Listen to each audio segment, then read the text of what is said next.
Paracast, the gold standard of paranormal radio. And now, here's Gene Steinberg. So Chris O'Brien is on special assignment, and I think he's actually also instructing somebody on how to become a tour guide of the Grand Canyon. And that keeps him occupied. And as Chris O'Brien explores the Grand Canyon, we're exploring the other side of the pond with Philip Mantle. He's joining us, and we're going to talk about what he's up to about British UFO research. And a author of his publishing company, Andrew Pike's going to be on the Paracast in the next week or two. He's got a new book out, kind of a scientist looking at Rendlesham. We'll ask him about that later.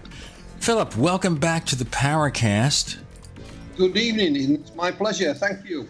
We have special guest host Kurt Collins, who has decided to take another stab at it. You keep trying to get out of the UFO field, and it never seems to work. Well, that's right. I've got research to do, but, the public side of it, I don't know. There's lots of squabbles and things, and so, I do kind of want to avoid those. Well, I don't want to get heavily into squabbles, but we kind of get forced into it. So we have, and I don't know if you follow this, Philip, we have issues regarding what is the largest American UFO research organization, MUFON. Do you follow any of that stuff at all? I was a member of MUFON many, many years ago when Walter Andrus was in charge. But since then, I've not followed what's been happening with it. Don't take an awful lot of notice, I'm afraid. Well, maybe you're better off. Now, Walt Andrus was running MUFON like decades ago, wasn't it? Yeah, Walt was there certainly in the late 80s and 90s, I think, and he came and stayed with me at my home here in the UK and, lectured a couple of times for us. And I lectured at the MUFON conference, I think it was in somewhere down south in 1996. I think it was in the Carolinas. Greensboro, is that North Carolina? And we kept in regular contact until he retired. And, at that time, my family was growing up, so I took a short break from all things UFOs. A bit like Kurt, I couldn't keep out of it forever. I think I lasted a few months. But no, I don't have any official dealings with MUFON at all. Well, it gets kind of crazy because there have been organizational issues. But there's one thing we are going to ask you about, which is a matter of concern, but generally in UFO research. And I think the consideration here is what happens to a UFO organization that claims to be a scientific organization when it starts bringing in entertainment-related elements. Now, Kurt, you haven't been on the Paracasts for much of the time we've talked about the MUFON follies. You've been following it, or would you rather not? Well, I have kept up with things, seen the controversy over the personalities, and I heard a lot of complaints about the topic of their last symposium, about it heavily dealt with the secret space program and secret bases on Mars and things like that. It seemed very outlandish. Well, this is an issue that you wonder about here, whether, and I'll ask you how you do it in the UK, Philip, but you want to bring people to your symposiums. You want to build membership.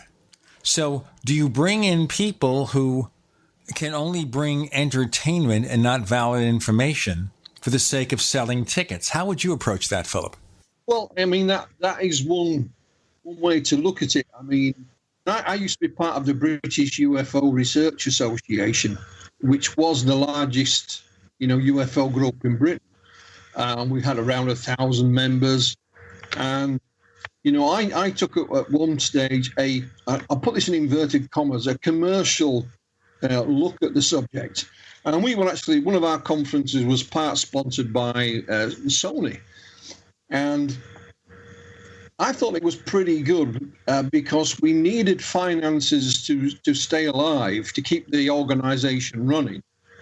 And a small degree of entertainment, can't hurt if it attracts people and it attracts financing.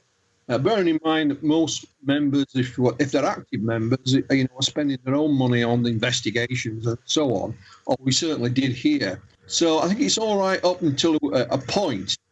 But, we had an entertainment consultant, and he was an actor and still is an actor, and his name is called Nabil Shaban. Nabil's a disabled actor. He's in a wheelchair permanently, but he's appeared in Doctor Who and many movies and a lot of stage plays. But he was our consultant. He was part of the organisation for a while, and he was very helpful in that instance. So we didn't go too far. I mean, some of my colleagues didn't like it. I have to be honest, Gene and Kurt, they didn't like any mention of a commercial side to it. But when the commercial side was dropped and the membership dropped, and Bufora, sadly, only really exists in name now with just one or two active members. So it went from 1,000 down to nothing. So it's a fine dividing line, but you can't go too far. That's my honest opinion without knowing a lot of the details about what's happened at MUFON. So, a pinch of it's okay. It's like if you go to the conferences, for example, in Roswell, they always have, a TV star there or somebody who's appeared in the movies, that kind of thing. And that attracts the audience into a certain degree. But it's only, a sampling. There's only a snippet of that there. It's not the whole essence of the conference in Roswell. It's just a little part of it, which is nice, Like I say, as long as you don't go too far, I don't think there's anything wrong with it. Okay, so that's interesting. And I was wondering about the relationship. You mentioned the commercial interest in things, but I mean, was the entertainment kept separate from the ufology examination of things? I know sometimes they capitalize on things like movies like Close Encounters or E.T., but usually that's just to draw people, and it doesn't involve the cases that are examined, and there's a distinct separation between fantasy and reality. And it seems like that's not happening now in some of the conferences. Did they keep it separate there in these conferences you're talking about? Well, the one I organised, that we had a commercial, which was Sony Music. The idea was that Jeff Wayne was reissuing his musical version of War of the Worlds. And Jeff Wayne himself was going to speak at the conference about his research and his interest in H.G. Wells and War of the Worlds. Unfortunately, the day before, he got stung by a bee, and he's allergic to bee sting, so it made him very ill, so he couldn't. And a colleague of mine filled in. But a representative of Sony Music came to the conference, gave away some free CDs. We had some posters up, and we had an interview area. And the interview area just had a large backdrop, which was basically provided by Sony Music, which was the cover of the album of War of the Worlds, and all the interviews were done to that. So it didn't really intrude to any degree. I mean, it was a 2-day conference with one sort of talk about, H.G. Wells and, the famous broadcast, back in the 30s. And so it was an interesting side issue to it, but I would say 95% of the conference thereafter and surrounding it was all seasoned UFO researchers from different parts of the world and so on.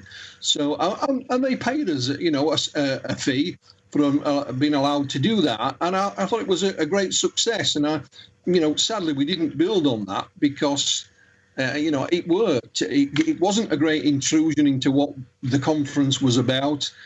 But we gained some kudos from it, and we got a little bit of money as well. So, but like I said, if it goes too far, then it's no longer ufology, is it? It's entertainment.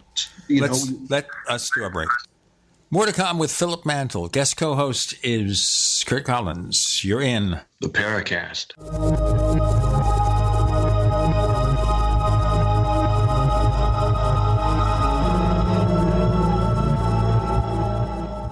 We also have swag. We have all these exclusive Paracast things that you can buy. We've got 60 or so different items, and entails T-shirts, sleeves for notebook computers, iPad cases, mouse pads, the Paracast Jumbo tote bag, all sorts of T-shirts and jackets and stuff like that for men and women. We have a Paracast aluminum water bottle. All this stuff, you go to store.theparacast.com, store.theparacast.com. What makes it special is that the items are the best quality, great T-shirts, fabrics, and they have our official logo on them. That's what makes them special, in multiple sizes and colors. We even have stuff for children, stuff for women, stuff for men. We have all sorts of sizes, like small up to X large. A lot of good stuff. That's the swag from the Paracast. You go to store.theparacast.com. Stop by and take a shopping tour. Does the current world crisis in North Korea or our domestic crisis right here in America concern you? Well, I know it concerns me. My friends over at Legacy Food Storage have solutions in the event there's the inevitable. What's the inevitable? Civil unrest, a run on your local grocery store. And here's my question to you. If this happens, how do you feed your children? How do you feed your grandchildren? Legacy Food Storage has the solutions. In fact, they can help you implement a simple plan to take care of your needs in the event of the inevitable. By calling them right now, I have authorized them to give you a special 20% discount at checkout by simply using GCN. Call 888-543-7345 or visit them at legacyfoodstorage.com. That's 888-543-7345 or visiting them at legacyfoodstorage.com. Make sure you use GCN at checkout for an incredible 20% discount. Don't be a victim. Take control of your life now. The answer to being in control of your own healthcare is freedom from insurance. Become part of a group of self-pay patients that come together to share in each other's medical expenses. Individual share amounts begin at $107 a month and $347 for families. Choose from 3 health sharing programs. Holistic treatments may be eligible for sharing. See guidelines. Discount programs available for dental, vision, and pharmacy. Go to libertyoncall.org. That's libertyoncall.org. Have you ever lost your power and wanted to simply flip a switch to get the lights back on? If so, pay close attention because huge discounts are now available in solar generators. Perfect for backup power outages and emergencies. Portable solar generators provide life-saving electrical power when you need it most. And, unlike gas generators, a solar generator runs quietly, emits no dangerous fumes, and produces an endless supply of electricity from the sun. It's like having an electric power plant running secretly in your own home. Right now, get a $5,000 solar generator for just $995 while supplies last. Go to mysolarbackup.com to learn more. That's mysolarbackup.com. GCN listeners use coupon code GCN at checkout for this special offer. MySolarBackup.com. Use coupon code GCN. EMP protection available at an additional charge. Looking for that edge during those intimate moments? We see many ads for enhancement, but the side effects include death. At GCN Team, we should change the Healthy Body, Brain, and Heart Pack to the Healthy Libido Pack. The brain and heart are not the only organs that require a healthy vascular system. For proper blood flow at the right moment, go to GCNteam.com or call 877-878-4203. That's 877-878-4203. That's 877-878-4203. We'd like to hear from you. If you have a comment or question about the Paracast, send it to news@theparacast.com. That's news@theparacast.com. And don't forget to visit our famous Paracast community forums at forum.theparacast.com. Kurt Collins is our guest co-host. Philip Mantle is our guest. A reminder that we have another radio show we'd like you to hear. It's called After the Paracast. We can never predict what's going to happen. Last week we had a special appearance from Greg Bishop, and he's doing a new book on contactees that'll be out shortly with another author, Adam Gorightly, and that's going to be fascinating, and we'll talk to them when the book is closer to release or when it is released. Anyway, After the Paracast is only available if you subscribe to the Paracast Plus. Go to plus.theparacast.com. That's plus.theparacast.com to get more information and simple sign-up instructions. Kurt Collins, our guest co-host, as we said. And Philip, you were talking about Sony being like a sponsor to a UFO event, but kind of staying out of the scene, behind the scenes, or having separate events. They didn't get up there No. and get in your face. You see, it's not like the same thing where politicians need money in the U.S. to run for office, and they get it from special interests. And then what they do is they alter their beliefs and approach to those special interests.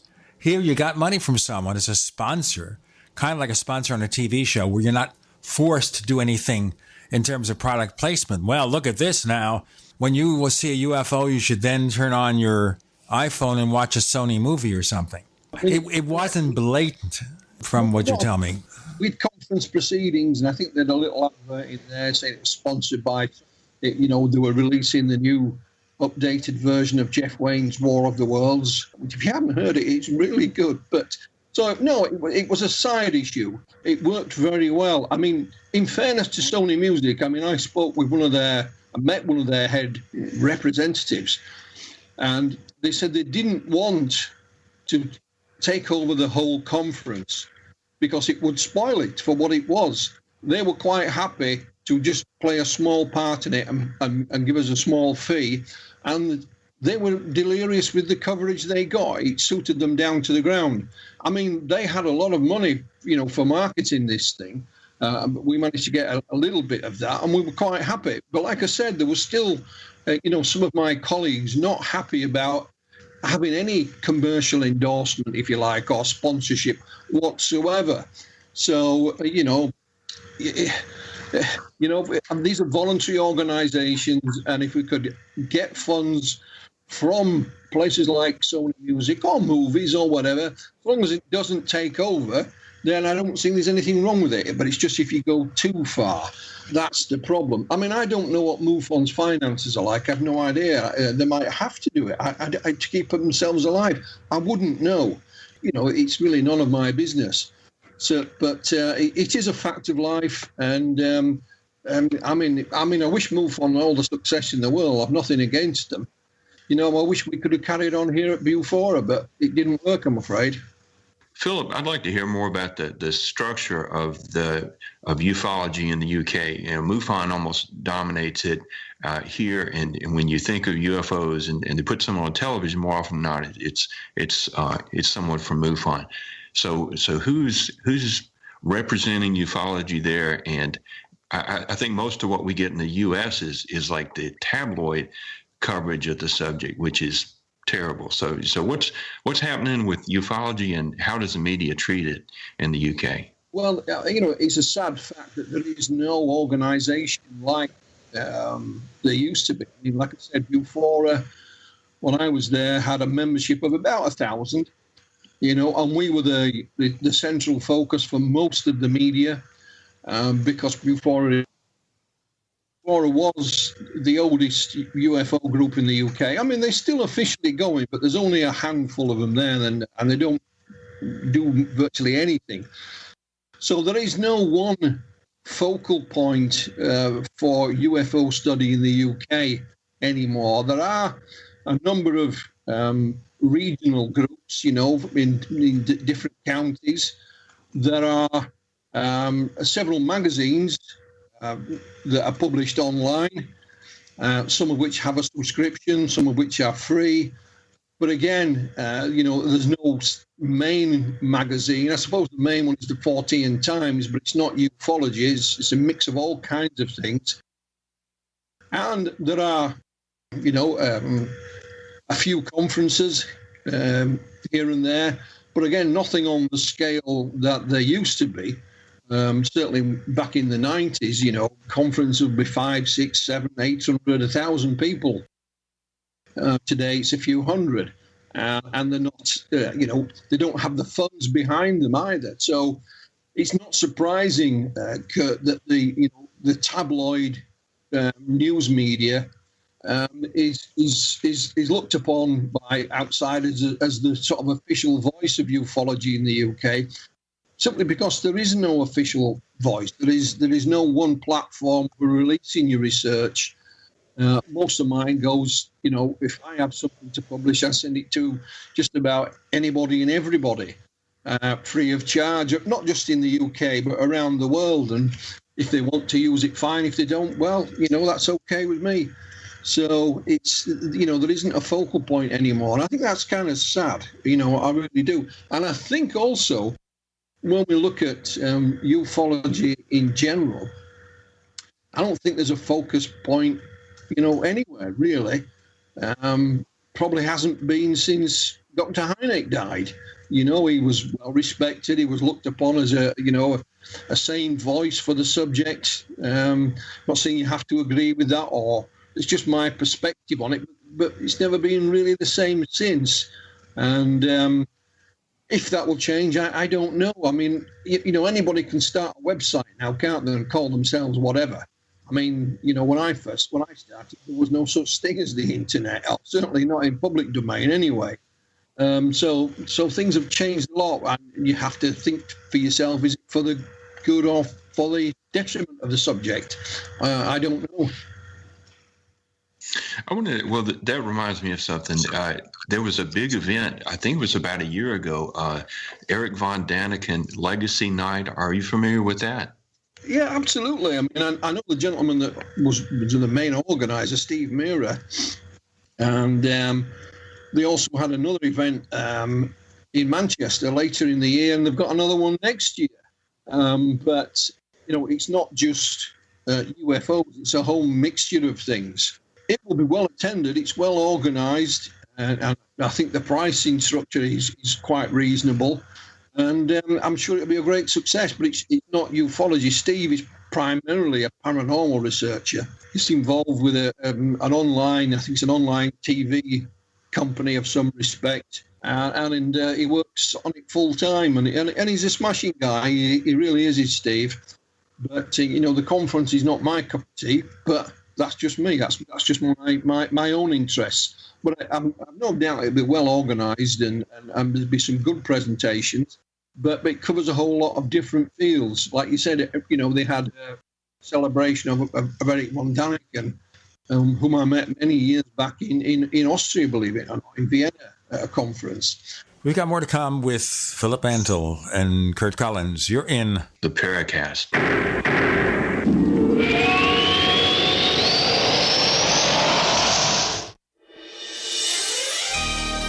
Thank you for listening to GCN. Be sure to visit GCNlive.com today.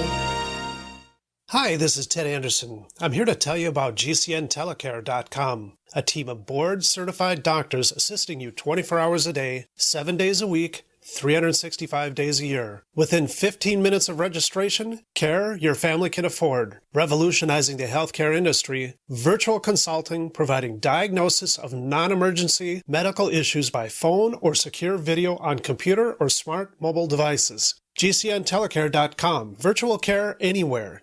A commemorative President Trump dollar for only $5? Yes, the historic Trump dollar starts at only $5 at TrumpDollar.us. Choose from our unique 3-coin collection in gold, silver, and copper. The Vote Trump dollar, inaugural Trump dollar, and Make America Great Again Trump dollar. Available only at TrumpDollar.us. Minted in the USA, our Trump dollars commemorate President Trump's patriotic stand. Order your Trump dollar collection today in time for Christmas delivery at TrumpDollar.us. That's TrumpDollar.us. Have you checked your Google search results lately? Search results are usually the first impression that people form of you or your business, so make sure that they create a positive impression with ReputationDefender.com. What the internet says about you can have a big impact on your life and your livelihood, even if it's not true. Fortunately, you can now control how you look online and in online search results with ReputationDefender.com. Call 800-831-0771 now. That's 800-831-0771 for your free reputation analysis. If you have negative material from an ex-employee, upset patient, or former client, newspaper article, legal issue, social media, or other source showing up in your search results, you can combat it with ReputationDefender.com. Our dedicated experts in patented technology can help make your online search results look their best. Call 800-831-0771 to learn more. 800-831-0771. That's 800-831-0771. Or visit ReputationDefender.com. Attention business owners and independent contractors. This is a money-saving message from Tax Mediation Services. If your business owes $20,000 or more in taxes, we can help you today, right now. Listen, dealing with the IRS is no picnic. It's an intimidating and extremely stressful process, and you don't want to go it alone. Our attorneys know every law, every tax break, and every possible opportunity to help you resolve and reduce your tax debt. And if you owe more than $20,000, you may be at the top of their hit list. So don't take your tax debt lightly, because it will not go away on its own. The IRS can seize your bank accounts, your home, and even shut down your business. Call our tax experts today at 1-800-765-9681 and let us deal with the IRS while you focus on your business. That's 1-800-765-9681. Again, that's 800-765-9681. Are you happy washing your hands with harsh chemicals? Are you happy doing laundry with detergents? Are you happy paying high prices? Find your happiness with Pure Soap. These all-natural, earth-friendly Pure Soaps are the very best you've ever used. Buy in bulk. Get a 12, 36, or 48-month supply, or get items individually and still save big. You're getting soap products twice as good as what you're using now, earth-friendly and natural soaps. Your family deserves the best. Happiness is 5starsoap.com. Why not put your money up the drain for a change? See them at 5starsoap.com or call 1-800-340-7091 for a catalog. Cal Ben Soap Company can save you thousands of dollars and give you good old-fashioned real soaps that are triple concentrated. Soaps made from vegetable and coconut oils. See their full selection of soaps at 5starsoap.com. That's F-I-V-E starsoap.com. Or call 1-800-340-7091 for a catalog.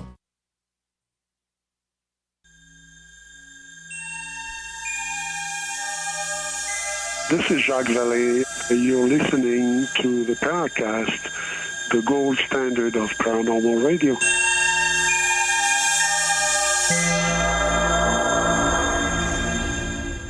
We were comparing, by the way, the weather in the different parts of the world in which we live. So here in Arizona right now, as we record this episode, it's 65 degrees. Philip Mantle, what city are you located in? I'm not far from the city of Leeds in the north of England, in West Yorkshire. And it's been very cold overnight. We've had some frost. So it was down to, just above freezing last night. But and I've been out today on the German market, and it is very cold. Nice and bright, but very cold. Kurt? Central Mississippi, partly cloudy, 68 degrees. It's warmer than Arizona. I am freaked out. Okay. Now, the reason, of course, that I brought up this UFOs and entertainment factor is because of all the controversy about MUFON. And I'll ask about the subject that Kurt raised earlier. But we did receive a couple of comments in our forums about last week's appearance of Jan Harzan, the executive director of MUFON. Kurt, you probably noticed this, suggesting that maybe we were not tough enough on him. So do you think we were supposed to browbeat him into submission? I didn't hear the show, but I think the complaints, most of the information is not that new. And so I don't think that if you're going to have a guest on, you should continue to cover the same issues.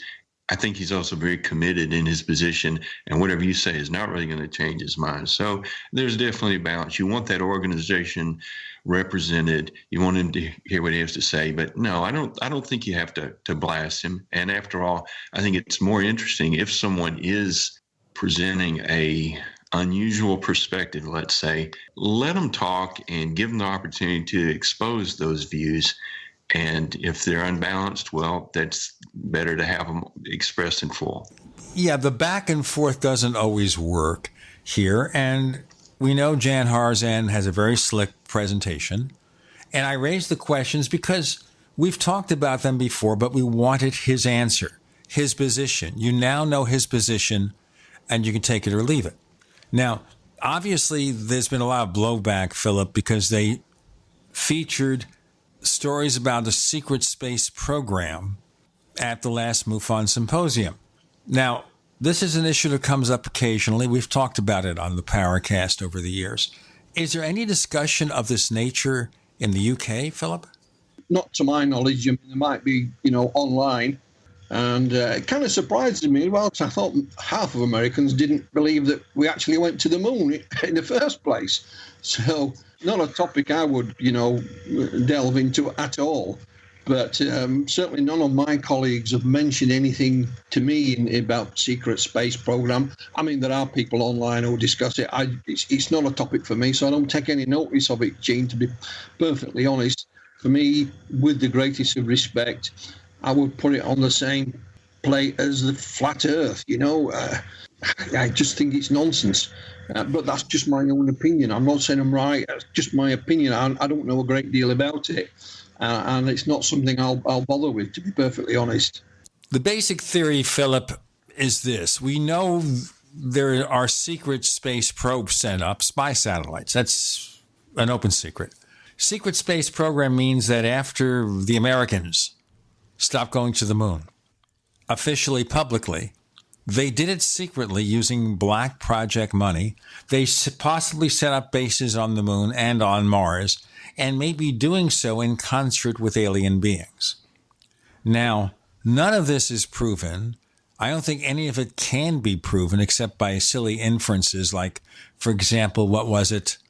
Former Secretary of Defense Donald Rumsfeld once talked about trillions of dollars of missing money before 9/11, the day before. And the official explanation is that's an accounting matter, not the physical disappearance of money. But when you get stuff like that, it gives rise to theories that there are trillions of dollars floating around that we know nothing about, and they're engaged in black projects.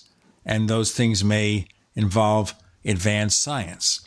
On the other hand, if we have been exploring space with manned probes since the 70s, wouldn't our ability to send rocket ships up there have advanced far more than it did? Well, exactly. And you probably wouldn't have had 2 shuttle disasters as well.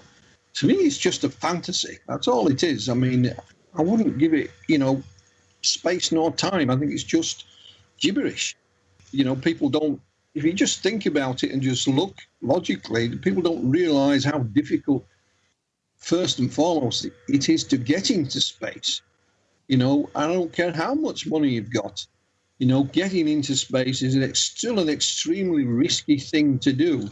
And when we talk about space, we're still talking about, just in orbit around the planet Earth, not going any further.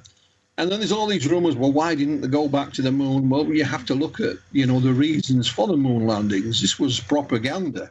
This was, a space race to beat the Russians. And once that was done, it was over and done with. There's no diamonds, there's no oil on the moon. It's, and just to go there for scientific reasons, costing, you may well be talking trillions just to get to the moon and back anymore. So it's just hogwash. And of course, I don't care even if you had whatever technology, it's got to take off from somewhere. You've got to build the hardware. You've got to make it. There's no factories on the moon. I just think, the secret space program, so-called, is just today's latest conspiracy theory. It will do the rounds. Some people will believe in it, but then some people will believe in anything. And it will, at some point, fade away and be replaced by something else. What? Who knows? But I wouldn't give it the time of day. And I certainly, and this is, again, with the greatest respect to MUFON, I think in a sense here that there's no problem bringing up theories, but to devote an entire symposium at MUFON to this theory that has no proof whatever is just absurd. And they did tell us, at least Jan Harzan did, that they had a pretty good attendance, which says to me, well, that's why you had a good attendance. People came there for entertainment value. I guess he thinks that if you do stuff like that, you will get people to legitimately join MUFON and they can continue to do research. But I'm not at all sure what kind of research they're doing. It doesn't seem as if they've accomplished anything. I think they might have reached a point where it was going nowhere. And you either expand the organization or have it erode and die, as most UFO organizations do, as you know, Philip. And therefore they said, let's try entertainment. Well, they may well have done. I mean, I don't know their reasoning behind it. I think also MUFON were involved with the TV series Hangar 1 as well. So there is an entertainment aspect there as well. To devote a whole symposium on this subject, you know, I mean, I've been a conference organizer. I was the conference organizer for Bufora for many years, and that simply would not have happened. You know, if this was the latest conspiracy theory and we thought it might attract a few people, okay, you may have one. I mean, we had the Arthurius Society speak at one of our conferences, but just one speaker out of the whole 2 days. And it's not something I agree with. And it's not something, you know, I would spend too much time on. But the presentation was well made. You know, it didn't attract a huge audience, but it went down well. And that's the way, personally, I would approach something like this. But, you know, it's difficult, you know, because I've been in part of, you know, an organisation and trying to keep it afloat and trying to generate revenue, not just out of the members' pockets from, you know, from their membership fee. So I can understand it to a degree, but I would never, ever take it that far. Like I say, I do agree with you. I think it's ridiculous. I just would not do it. I would rather our membership go down somewhat than go down that route, to be perfectly honest. We'll have more with Philip Mantle. Guest co-host is Kurt Collins. You're in the Paracast.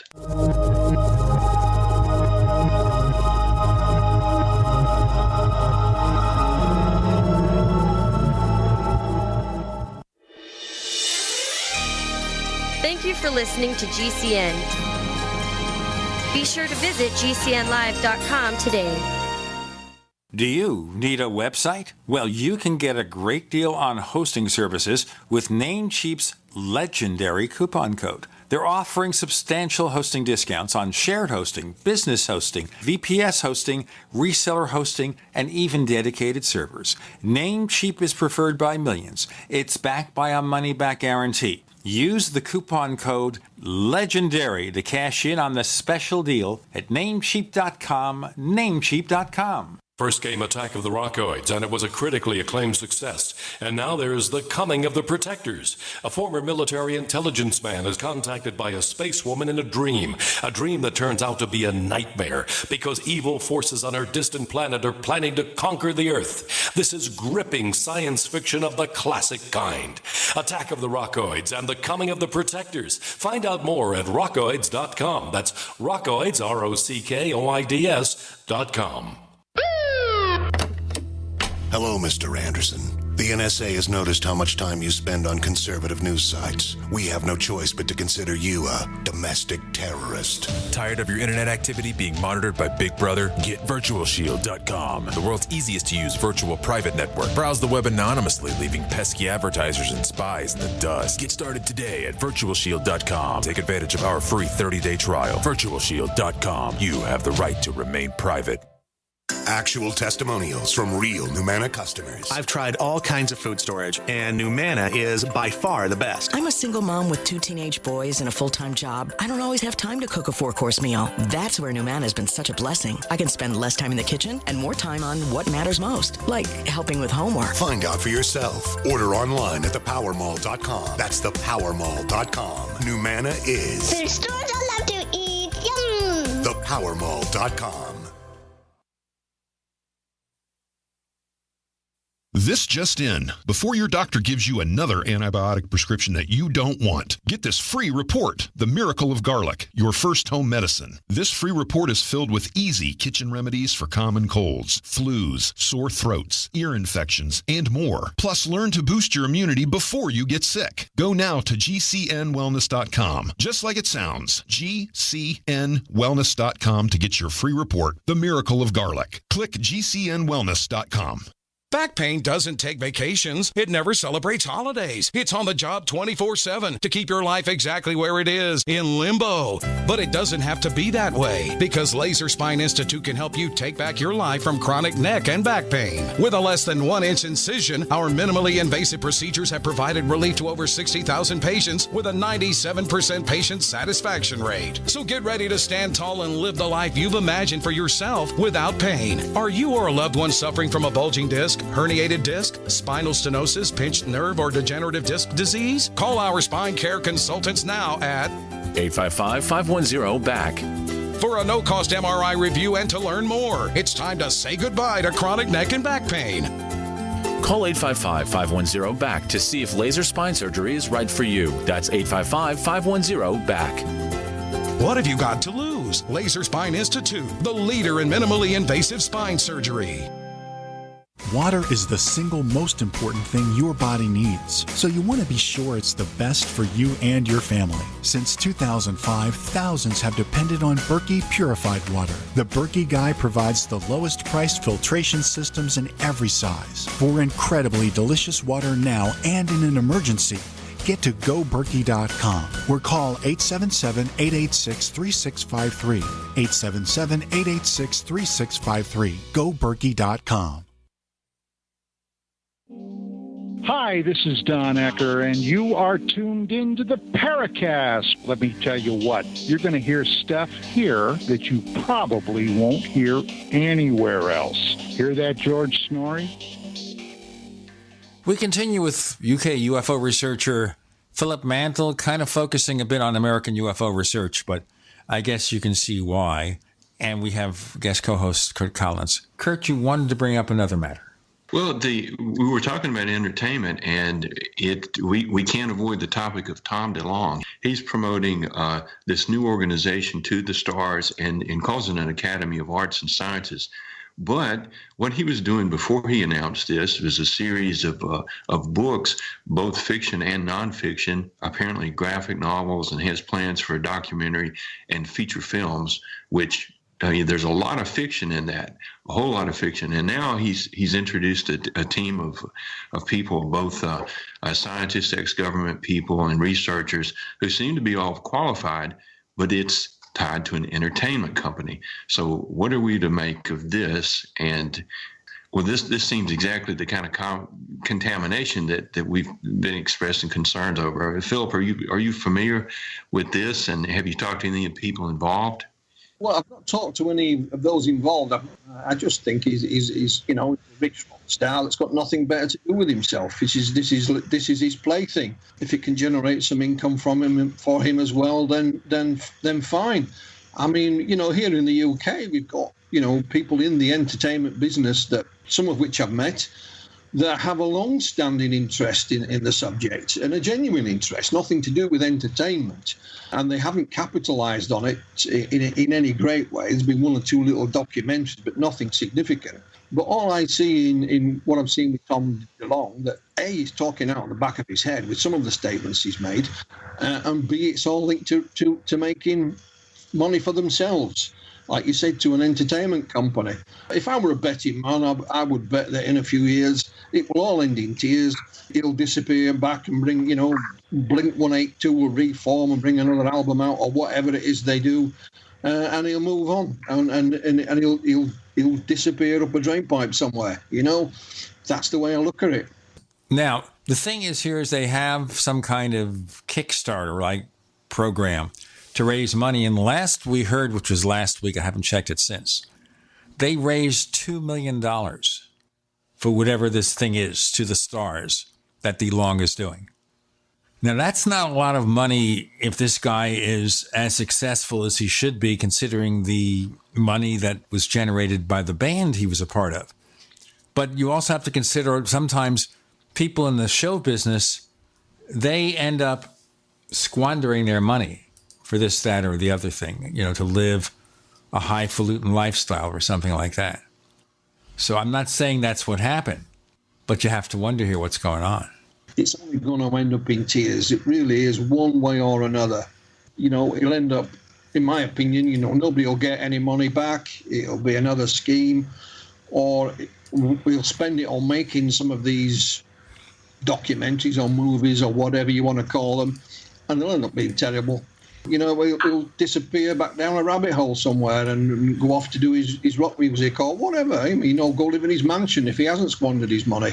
So it's sad, but there you go. Leave him to it. I'd stay well away. If that would be my advice to anybody. I'd keep well out of it. I really would. So maybe this is an indulgence. Now, some of our listeners have suggested we bring DeLong on the Paracast. Wouldn't that drive too much attention, do you think? What do you think, Philip? Well, if I was running a radio show, I mean, you do this for the love of it. You're certainly not in it for the money. I wouldn't. If you think it might attract a bigger audience, then he's the man in the news at the moment, so I can see the other side of it. And we could say we might be a bit unfair on Mr. DeLong, so it might be a good idea to get him on the Paracast and put these questions to him and see what he has to say. So, you can look at it from a number of different ways, but personally, I'd stay clear. I wouldn't listen to a word he has to say. I certainly no intention of reading any of his books. And the little bit I have read, about I've just found it, gibberish, to be honest. He looks to me as if he doesn't know very much about the subject, but, leave him to it and keep away. Some good may come of this. There's been a few people in the past who maybe not so credible themselves, like Stephen Greer, that they have rounded up some talented people, some good witnesses, some people that were involved in government and things. So while I think Tom DeLong himself can't offer as much, maybe some of these people he's contacted and persuaded to talk can be contacted and interviewed, and they can offer something. But I agree with you, Philip. I don't think that Tom DeLong is going to be a source of anything except repeating old 80s and 90s legends and myths and X-Files type stories. Well, yeah. I mean, I just look at it this way, Kurt. If you were and I put this in inverted commas, a government insider, who would you talk to? Would it be to somebody in a rock band? I mean, it doesn't kind of add up to me. That's no disrespect to the people he's got on board. I'm sure they are who they say they are, but something just doesn't add up. I don't know what it is, but it doesn't make any sense to me. And as for Stephen Greer, well, no comment. But I'd keep well away. I really would. Well, I don't say much about Stephen Greer. Harzan appears to be a friend of Stephen Greer, but there's no accounting for taste. All right. So let me ask you a question here. We don't have a large monolithic UFO research organization in the UK anymore. So what do you guys do there to get the work done? Well, I mean, one of the reasons that I no longer am part of any UFO organization, and incidentally, a few years back, Jan Hazen did ask me to rejoin MUFON, and I declined the offer.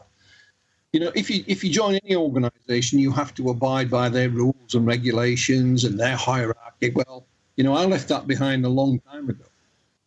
So I just do what I want, when I want, and with whom I want. And it's as simple as that. And information still comes my way, via whatever, via social media or through the mail or through email. And I'm quite content to do that and do my own thing. I've worked with colleagues still around the world. I was speaking to a colleague yesterday in Argentina, and I leave it at that. I mean, there are others who want to be classed themselves as being a world-renowned user of this or world-renowned that. Well, I'll leave them to it. I don't make any claims like that. It's just a subject that's fascinated me from being a young man and still does. And I'll carry on whatever that fascination remains. I really will. Well, that's almost a better way of doing it. Well, I think so. That suits me, Gene. I've now retired from full-time employment, so all my time is my own. So I can write, I can research. I went last weekend with a gentleman to interview his mum, who is 80 years old, and she and a room full of her classmates back in 1952. went outside into the summer sunshine at their school and viewed a formation of objects going over. So, and that's just come out of the blue. That's just a gentleman I met. He happens to live quite near to me, and I just met him out. He came out of nowhere. So I don't have to be a part of any organisation like MUFON or BUFOR or anywhere else for me to continue my own personal interest and my own research in this subject. So that suits me. It might not suit others, but it suits me. Speaking of your own research, when a while back, this is in 2015, you contributed to the Roswell Slides investigation. I recall that you had contacted a number of let's see, wasn't not archaeologists. It was Egyptian mummy experts and things. Can you tell us just a bit about that? Absolutely, yes. I mean, when the Roswell Slides fiasco, as I would call it, hit the headlines, and the one of the pictures of the creature, whatever you want to call it, was released. So it made sense to me. So we'll pursue the Roswell Slides, or the not Roswell Slides, as Kevin Randall calls them, in our next segment. A reminder that we'd like you to join the Paracast Plus. To find out more, go to plus.theparacast.com. That's plus.theparacast.com. If you're already a subscriber, well, thank you. If not, we offer the version of this show free of the network ads. We give you the After the Paracast podcast and other goodies. Go to plus.theparacast.com. Once again, that's plus.theparacast.com. That's where you'll get information on how to sign up, and you're ready to download those special episodes. With Gene and Kurt, you're in the Paracast.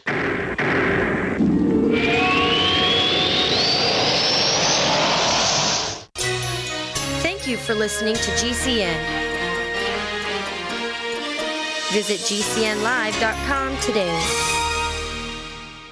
Attack of the Rockoids has been well received by critics and readers alike. It's a thrill-a-minute story you'll never forget.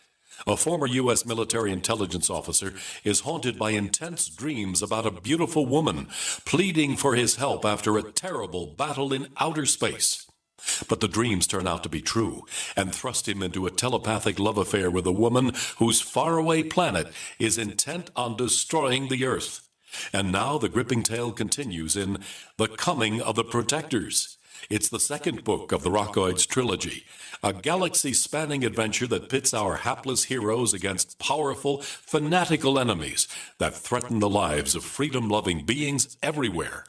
Attack of the Rockoids and The Coming of the Protectors. Classic science fiction at its best, available now. For more details, visit rockoids.com.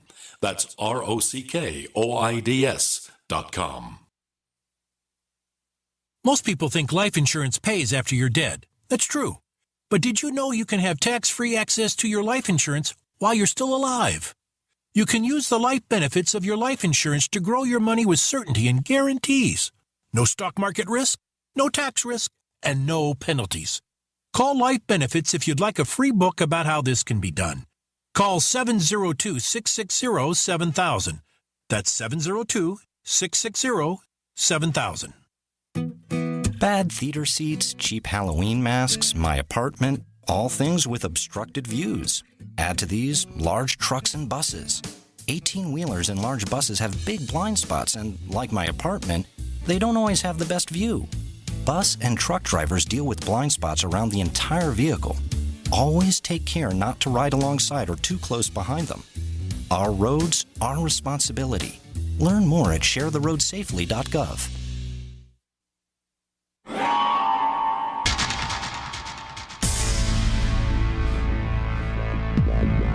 Welcome back to the Paracast, the gold standard of paranormal radio. And now, here's Gene Steinberg.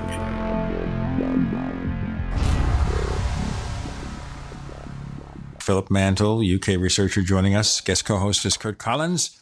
And we got into a little Roswell Slides or not Roswell Slides stuff. Go ahead, Philip. Well, yeah, when the Roswell Slide was released, I think anyone with a pair of eyes could see that it was a mummy. So it just made sense to me to contact experts in that field. Went online, got a few websites that mentioned people in Egyptology and archaeology who specialised in mummies, and I just sent them the picture via email and didn't say a great deal of information about it, because I just said, what do you think this is? And I was surprised. There was quite a number who replied and gave permission to use their real names and their professional status and commented on it. There were one or two others who were prepared to comment but didn't want their real names used, and then a few never replied at all. But it was just a way of research that I could do while I'm here now. I'm not part of any organisation. No one asked me to. I just took it upon myself. The information that was fed back to me from these various experts, I made readily available, I think, to Kurt and others who were involved. I mean, anybody really. It was just a very, very small part of what was like a loose team of people around the world who banded together to get to the bottom of the Roswell slides. And it didn't take long, and it shows what can be done. I didn't see MUFON championing the cause behind it. And when we talk about entertainment, which we have been, if you look at the whole Roswell fiasco when they were unveiled in Mexico, well, that's exactly what it was. It was an entertainment event. It was like, da-da. It was quite sad, really. But, we all banded together in an unofficial way, and the results are there for everyone to see. And it was exactly what we thought it was. It was a mummy. And I can't remember the exact place where it was found now, but I know it was in North America, in one of the Indian locations.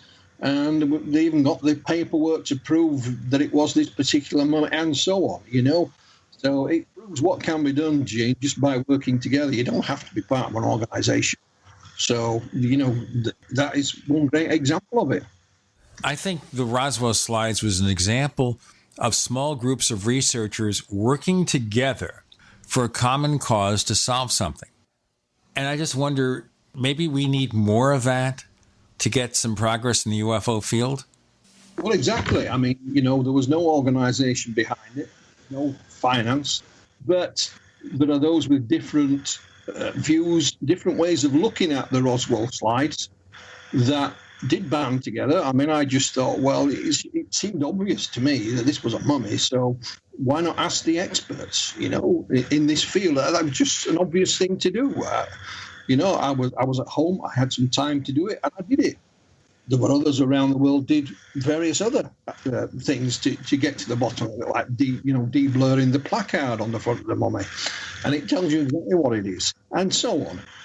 I agree entirely. I mean, with any event, sighting, whatever you like, I think there is a great need for sharing the information. And we can look at the Roswell slides as an example and say, look, I found this. This gentleman claims it's X. What do you think of it? And share it, and there's nothing wrong with that. And it doesn't mean we all have to agree either. But if you get a consensus of opinion, then it should show you that, perhaps, this is the way to go. And I it's something I've always done, Gene. I mean, going back to certainly the 1980s, two colleagues of mine published their first book, and when I read it, about a third of the information in the book was what I'd supplied them, and they thanked me for it, which is great. But that for me was what it was all about. This was research, and if we don't share and we don't work together, then we'll never get anywhere at all. So I'm all for it, and let's have more of it. That was the reason I brought up the case. The slides themselves are not very interesting. That was solved, but I thought that was a good precedent for this crowdsourced. I've heard people say that what needs to be done is like a curated crowdsourcing, and it doesn't have to be just solely trying to disprove something. I think it could be turned to other things, like a worldwide, say like a Skywatch or something, and you could even calibrate that by having people watch a celestial event or a satellite pass, just to test the coordination of information to see if everyone's able to see the same thing and record the details accurately. So I think there's a lot of potential for this, but I think unfortunately, it takes something like the Roswell slides to get people focused on it. So otherwise, you need someone charismatic or otherwise to announce a project and then look for support. Something like that, there has to be no money whatsoever. It's just an investment with the participants' time. And I think it can be really rewarding. I'd like to see some projects tried along those lines. Well, yeah, I mean, the Roswell slide was an obvious thing because there'd been a build-up to it. The excitement was building, and there were snippets released, on purpose by its marketers. So, it was a prime example. But with all kinds of events, no reason why we can't share it. But, people have a vested interest, Kurt. You and Gene will know this as well as I do, that no matter what you do, they'll not believe you anyway. And it's not, like you said, it's not to disprove something. In fact, with the Roswell slides, it wasn't to necessarily disprove it was a dead alien. It was to prove that it was, in fact, just a mummy. So that's the way I looked at it. And, I mean, some photographs have come my way just recently, alleged UFO photographs, and they've gone out in the news media because that was one way of getting them out there. And I've shared all the information I have on them with a number of people around the world. So and hopefully, they'll be able to make sense of them, and they'll say it's either a fake or it's real or whatever. So I agree that there should be more of it, but it's a motivational thing, and you've got to keep money out of it, because as soon as money becomes involved, then accusations will fly one way or another. So what will be the next thing that'll motivate people to band together remains to be seen. It would be nice if it could be organised, but I think it will probably just kind of happen. So we'll see what happens next time. Let me ask you a question here. Maybe explain this to our listeners. We've had you on last year, and you became a publisher. There are a number of small publishers around the world right now, and a few are doing paranormal books. Anomalous books, for example. Richard Dolan has a Richard Dolan Press. Things like that. Why did you do it? Why did I start publishing? Well, for one reason, really. I mean, I used to be a magazine editor, and this is how it all started. And a gentleman by the name of Peter Cielebus in Poland wrote a couple of articles for me. And then a few years down the line, he actually sent me a manuscript of a book. Now, it wasn't for publication. Peter was trying to improve his written English. And the manuscript laid there for about, 6 months. I never even looked at it. I acknowledged I'd received it. But then I opened it and I thought, well, this is fascinating stuff. It really ought to be published. And so that's where the idea came from. I asked Peter if he wanted to go down that line. And he'd never personally thought about it. It wasn't why he sent it. And a friend of mine by the name of John Hanson, who publishes the Haunted Skies series of books, which are excellent, by the way, he encouraged me and showed me how to become, self-publishing. So that's what I did, And UFOs over Poland was the first book I published. And there's a lot of information in there that, people would probably have never seen before, never read, simply because of the language barrier, Gene. We'll continue with the reasons why Philip Mantle got involved in publishing about UFOs and more. Our guest co-host, Kurt Collins, you're in the Paracast.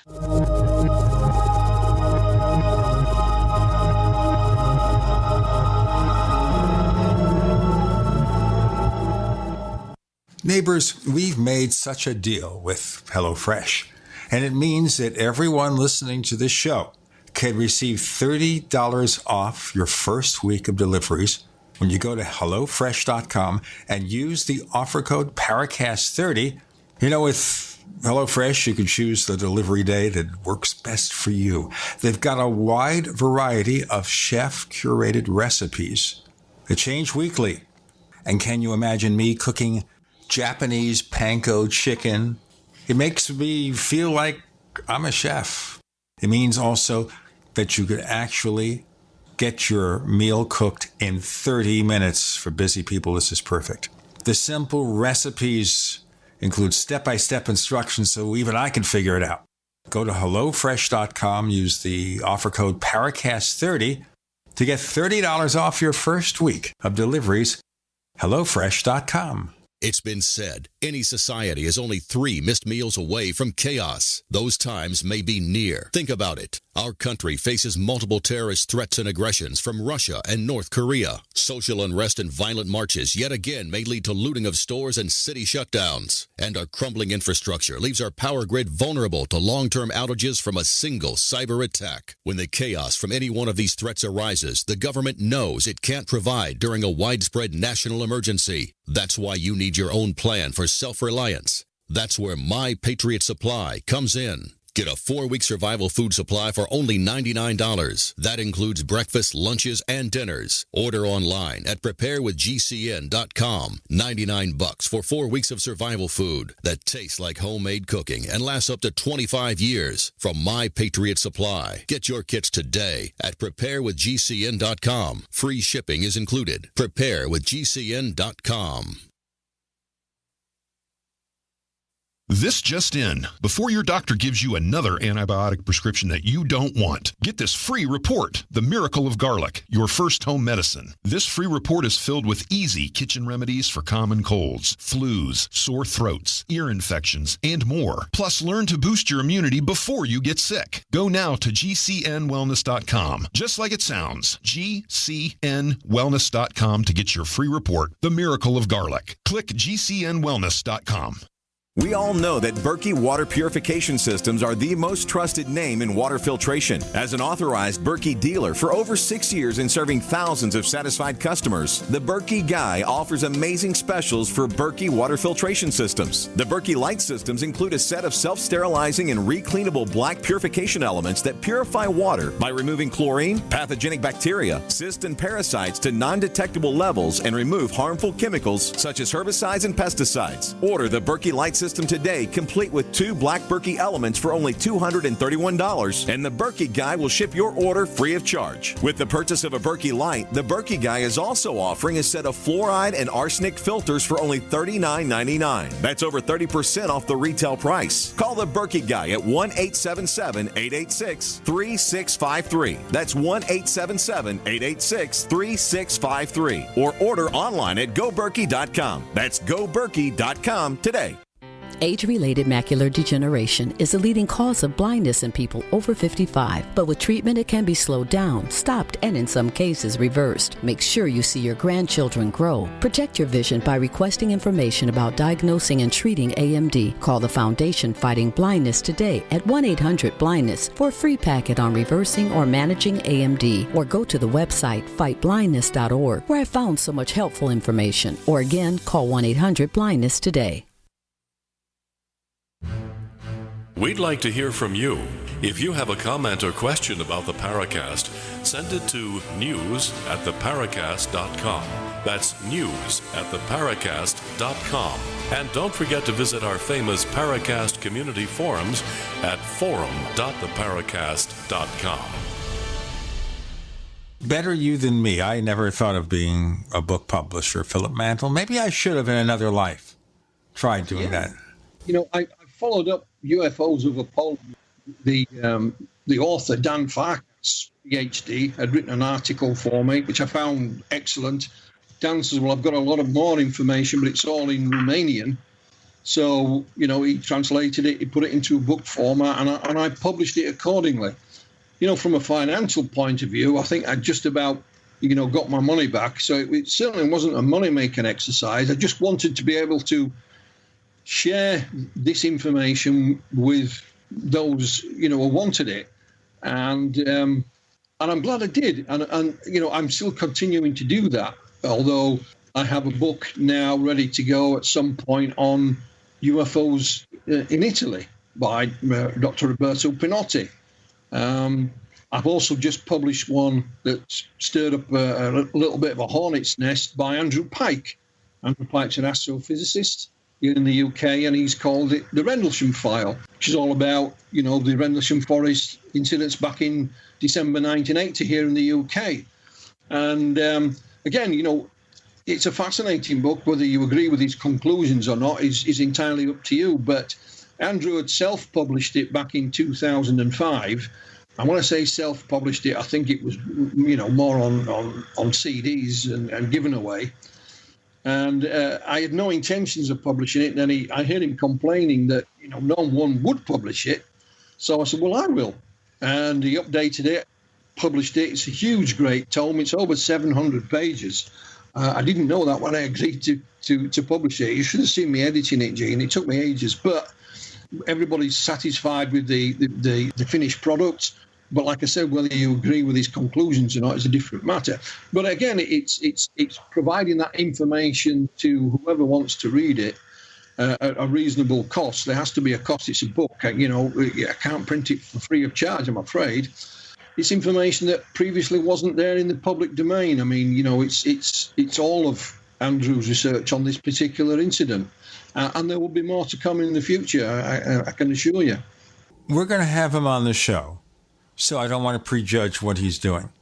But what do you think in general he brings to the table that we haven't heard already with other books about Rendlesham, all the endless discussions, all that sort of thing? Well, ever since I became involved in UFO research, there's always been a saying that, if only we had more scientists involved, if only we had this. But Andrew is a scientist. He is a bona fide astrophysicist. He's not a UFO researcher. He makes that perfectly clear. And it's this one instance that, for whatever reason, has interested him. And he has taken a scientific look at the incidents in question. He's not saying, for example, he's not a debunker.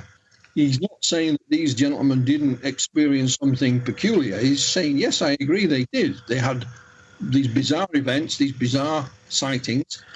He chronologically lists them. He publishes it all in depth, and then he'll look at various aspects of research. Like I said, he's coming on your show, so I won't put words into his mouth.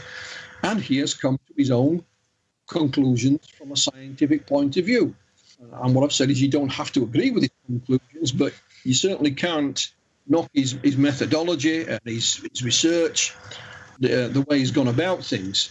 So I think any scientific addition to the UFO research publications can only be appreciated. We don't have a lot of scientists who are willing to work on the subject and have their name used. I've had conversations with people down the years, but I'm not allowed to use their names, because it might spoil their careers or whatever.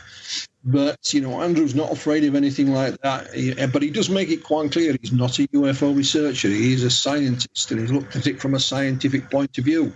Whereas, I think every other publication or about this particular series of events has come from either ufologists or some of the witnesses were there, or Nick Pope and so on. So I think it should be a refreshing look at the subject from a scientific point of view. And that should be welcomed. Like I said, you don't have to agree with his conclusions. Some people were already disagreeing with his conclusions before they've even read the book, which I found a bit odd. But there you go.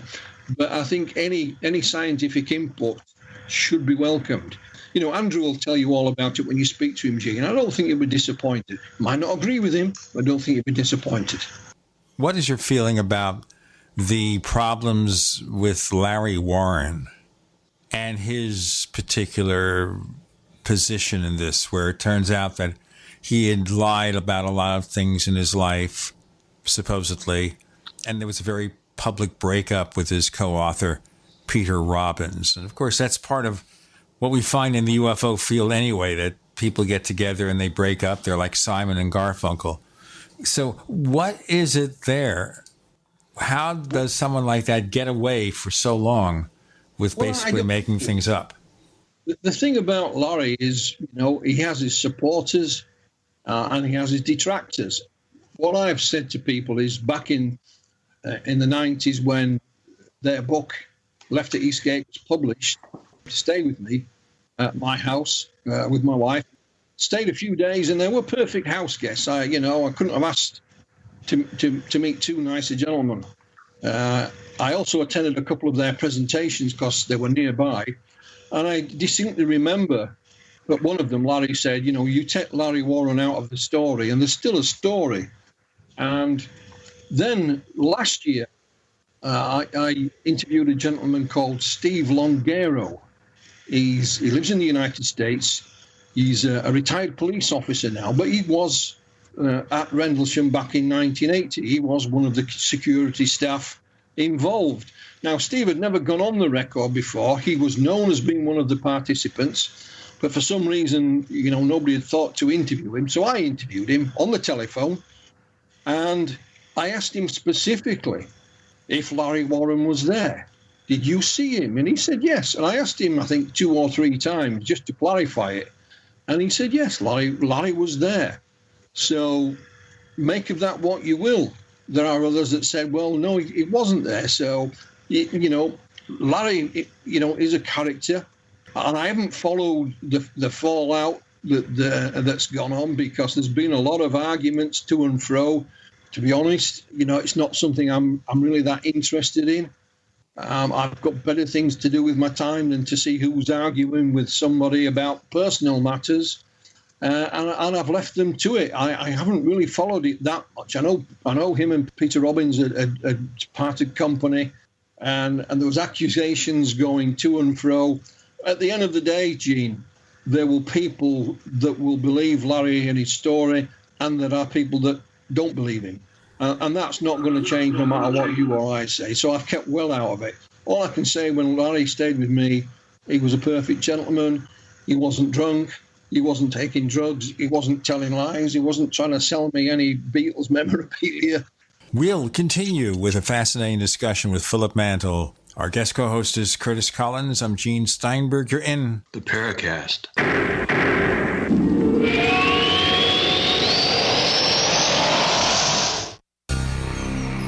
Thank you for listening to GCN. Visit GCNlive.com today. This just in. Before your doctor gives you another antibiotic prescription that you don't want, get this free report, The Miracle of Garlic, your first home medicine. This free report is filled with easy kitchen remedies for common colds, flus, sore throats, ear infections, and more. Plus, learn to boost your immunity before you get sick. Go now to GCNwellness.com. Just like it sounds, GCNwellness.com to get your free report, The Miracle of Garlic. Click GCNwellness.com. This is Dan Pilla. Do you owe the IRS money you can't pay? Are tax debts crippling you? I've defended people from the IRS for over 30 years. I've helped thousands, and I can help you too. I wrote the book on IRS settlement, and I'm telling you, there's no such thing as a hopeless case. Call 800-34-NO-TAX to finally get free of IRS debt. With the IRS's new programs, there's never been a better time to solve your problem. Call 800-34-NO-TAX. That's 800-34-NO-TAX, or my website, danpilla.com. Have you checked your ECS lately? We have.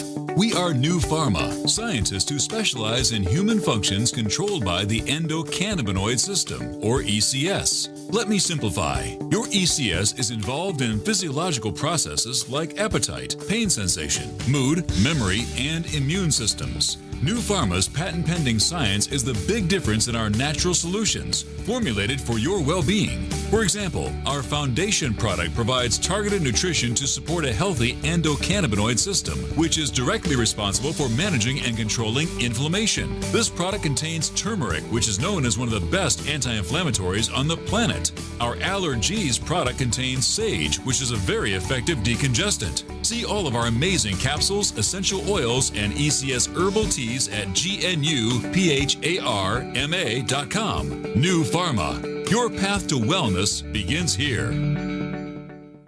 Have you checked your Google search results lately? Search results are usually the first impression that people form of you or your business. So make sure that they create a positive impression with ReputationDefender.com. What the internet says about you can have a big impact on your life and your livelihood, even if it's not true. Fortunately, you can now control how you look online and in online search results with ReputationDefender.com. Call 800-831-0771 now. That's 800-831-0771 for your free reputation analysis. If you have negative material from an ex-employee, upset patient, or former client, newspaper article, legal issue, social media, or other source showing up in your search results, you can combat it with ReputationDefender.com. Our dedicated experts in patented technology can help make your online search results look their best. Call 800-831-0771 to learn more. 800-831-0771. That's 800-831-0771. Or visit ReputationDefender.com. Kiyosaki, Rogers, and Schiff all concur there's an economic calamity that'll be facing this country. My question to you is, do you know when, and are you prepared? Most people don't, but my friends over at Republic Monetary Exchange have been leading experts in precious metals to help you offset the coming economic collapse. Right now, for a limited time, they have a free book called The 10 Reasons You Should Own Gold. You simply need to give them a call at 888-772-2929 to get that in your hands. Do not allow the insiders to do what they did to you in 2008, putting your IRAs, 401ks, and savings in jeopardy. You need this book, and you need it now. The 10 Reasons You Should Own Gold. Call 888-772-2929. That's 888-772-2929. There's a reason that the largest investment banking company in the world, JP Morgan, just purchased another 50 million ounces of silver. This free book will explain it. 888-772-2929.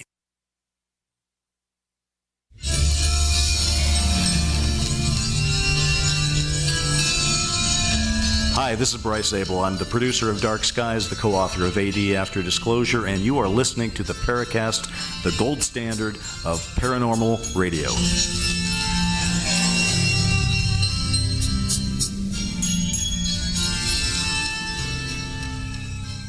Well, we'll leave it there. I don't know whether we want to bring Larry Warren on to the Paracast or not.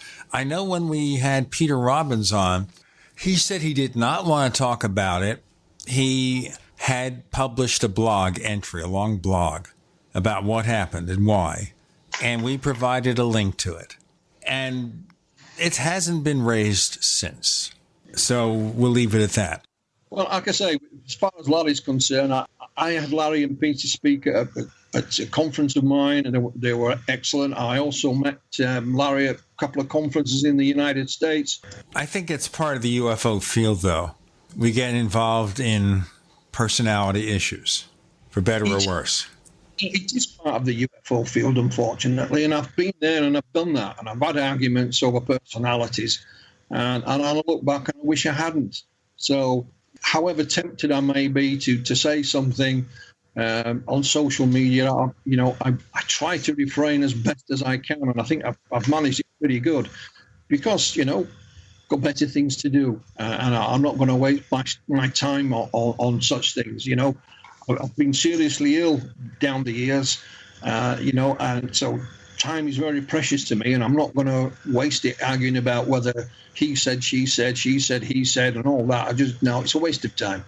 But isn't it true that we have to understand what's going on with these controversial situations and set them aside if it turns out to disprove a particular case? Well, the way I look at it, if Mr. Smith was a witness to a particular incident, whatever that incident may be, and then at some point further down the line, he's accused of, doing something, illegal or offensive, does that negate his involvement in the original incident way back when? I'm not so sure it does. Maybe it does. I don't know. But personalities are personalities, but it is an unfortunate part of the UFO research field, and I did say other fields as well. I'm sure if you're a train spotter or enthusiast, that personalities, in certain groups like that will also. I mean, we're all human. We all have personalities, but I keep well away from it. Personalities became involved in the Roswell slides, but you're not hearing any comments from me, publicly about him or her or it or what or that. So we have to be aware of it, but it takes our eye off the ball, Gene. It really does. We should just let it go and move on. I've got a question that it's sort of tangential to that, but I see that one of your projects is reprinting the book UFO Contact at Pascagoula. That's correct. I am, yes.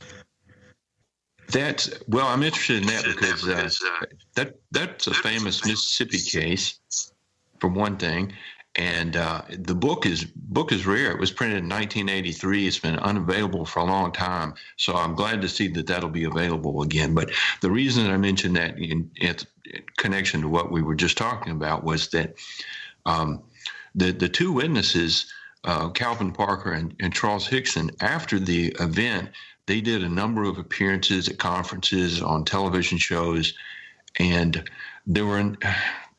while they seemed credible and their experience seemed genuine, some of the things they became involved with later seemed questionable. And it was Calvin Parker who even claimed to have some psychic abilities at one time.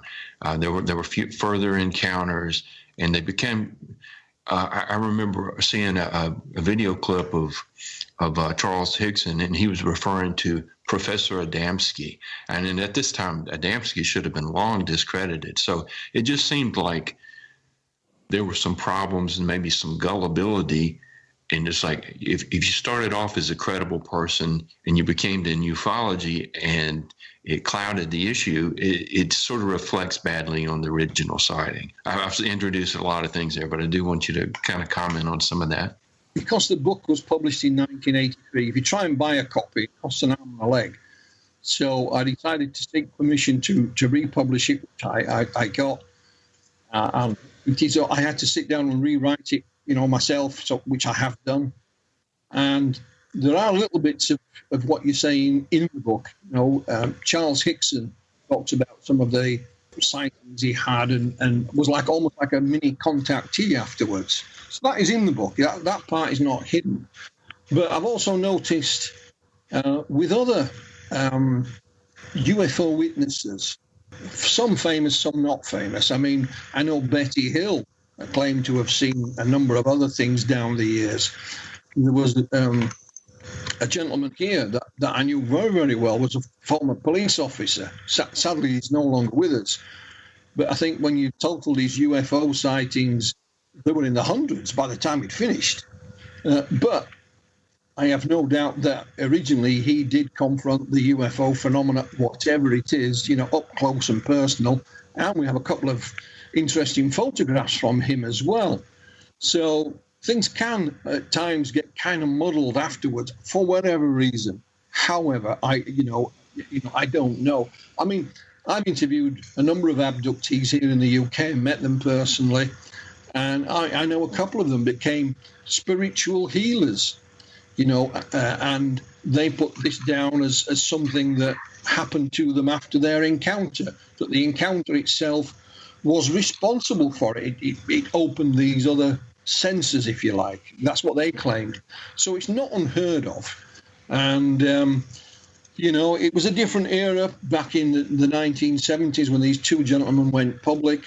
I think the way that the UFO researchers at the time handled them was very different to how we would do it today. For example, they were hypnotized within 48 hours of the event, which I found astonishing. As being part of U4, we didn't advocate the use of any kind of hypnosis, although I have sat in on sessions and watched it purely as an observer. And we know that Calvin, himself, about 3 weeks after the event, had a breakdown and was hospitalized. And I think it was a couple more times later in his life as well. And incidentally, I've just spoken to Calvin on the telephone just a couple of weeks ago. So I have made contact with him first by email and then on the telephone. And what I have promised to do is send him a copy of the book when it's completed, which I'm working on as we speak. But it is a fascinating event, and I've before I tracked Calvin down, I contacted a number of people who I thought might be able to help, and some of whom had met Calvin and had met Charles Hickson as well, and they said of Calvin, of course, that irrespective of what he may have claimed, he was one of the nicest people that I could ever wish to meet. A real nice guy. And so it's a fascinating event, Kurt, and I will publish it shortly if I can get the time to do that. I'm working on it as we speak, so it should be out within the next few weeks. And it's a fascinating account. And again, I haven't done it for any real monetary reasons, but quite the opposite. I wanted a copy of the book, and I paid a fortune for it. And I looked at prices online, and I thought, wow, is this thing printed in gold leaf? So, I bought a copy and read it again, and I thought, well, this really needs to be made available. I don't like to use this word, but I will do. I'm a fan, if you like, of that type of event and that era. And so it was a logical thing for me to want to do. And when we mentioned MUFON earlier, we're talking about MUFON. When I was trying to find Calvin Parker, I contacted the MUFON representative in Mississippi. I can't remember his name, to be perfectly honest. Let's follow that up. In our next segment, looking back at this case, with Kurt Collins, Gene Steinberg, Philip Mantle, you're in the Paracast.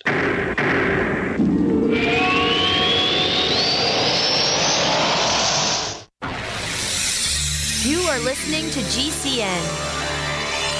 Visit GCNlive.com today. Do you need a website? Well, you can get a great deal on hosting services with Namecheap's legendary coupon code. They're offering substantial hosting discounts on shared hosting, business hosting, VPS hosting, reseller hosting, and even dedicated servers. Namecheap is preferred by millions. It's backed by a money-back guarantee. Use the coupon code LEGENDARY to cash in on the special deal at Namecheap.com, Namecheap.com. First came Attack of the Rockoids, and it was a critically acclaimed success. And now there's The Coming of the Protectors. A former military intelligence man is contacted by a spacewoman in a dream that turns out to be a nightmare because evil forces on her distant planet are planning to conquer the Earth. This is gripping science fiction of the classic kind. Attack of the Rockoids and The Coming of the Protectors. Find out more at rockoids.com. That's Rockoids, ROCKOIDS.com. Have you ever lost your power and wanted to simply flip a switch to get the lights back on? If so, pay close attention because huge discounts are now available in solar generators. Perfect for backup power outages and emergencies. Portable solar generators provide life-saving electrical power when you need it most. And, unlike gas generators, a solar generator runs quietly, emits no dangerous fumes, and produces an endless supply of electricity from the sun. It's like having an electric power plant running secretly in your own home. Right now, get a $5,000 solar generator for just $995 while supplies last. Go to mysolarbackup.com to learn more. That's mysolarbackup.com. GCN listeners use coupon code GCN at checkout for this special offer. MySolarBackup.com. Use coupon code GCN. EMP protection available at an additional charge.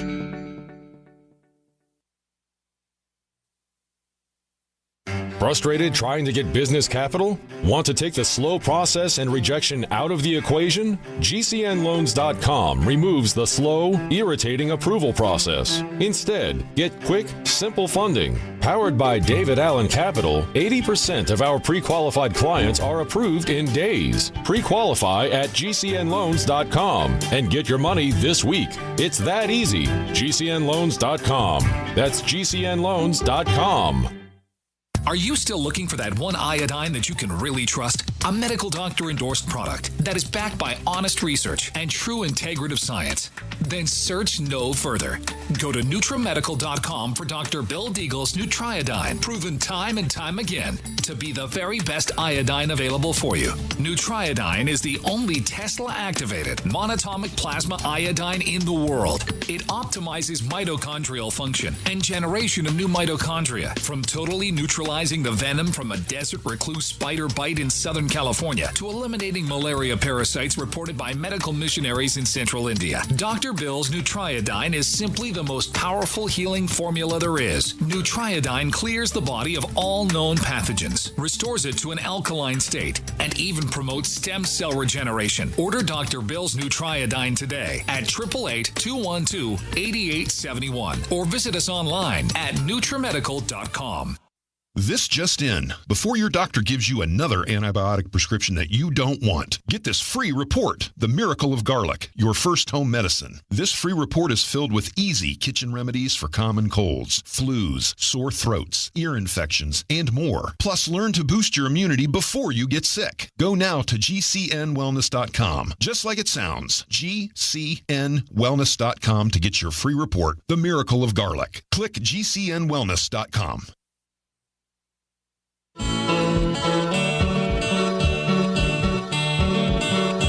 This is Micah Hanks of the Gralien Report, and you're listening to the Paracast, the gold standard of paranormal radio.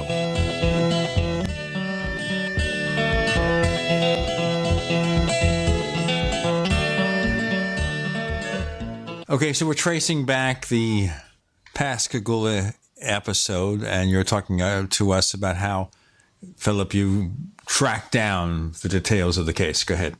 Yeah, I mean, I was trying to track down Calvin Parker, and I knew Charles Hickson was deceased. And I contacted the MUFON representative in Mississippi, a gentleman whose name I can't remember offhand. And I was astonished because he'd never even heard of the case. Oh.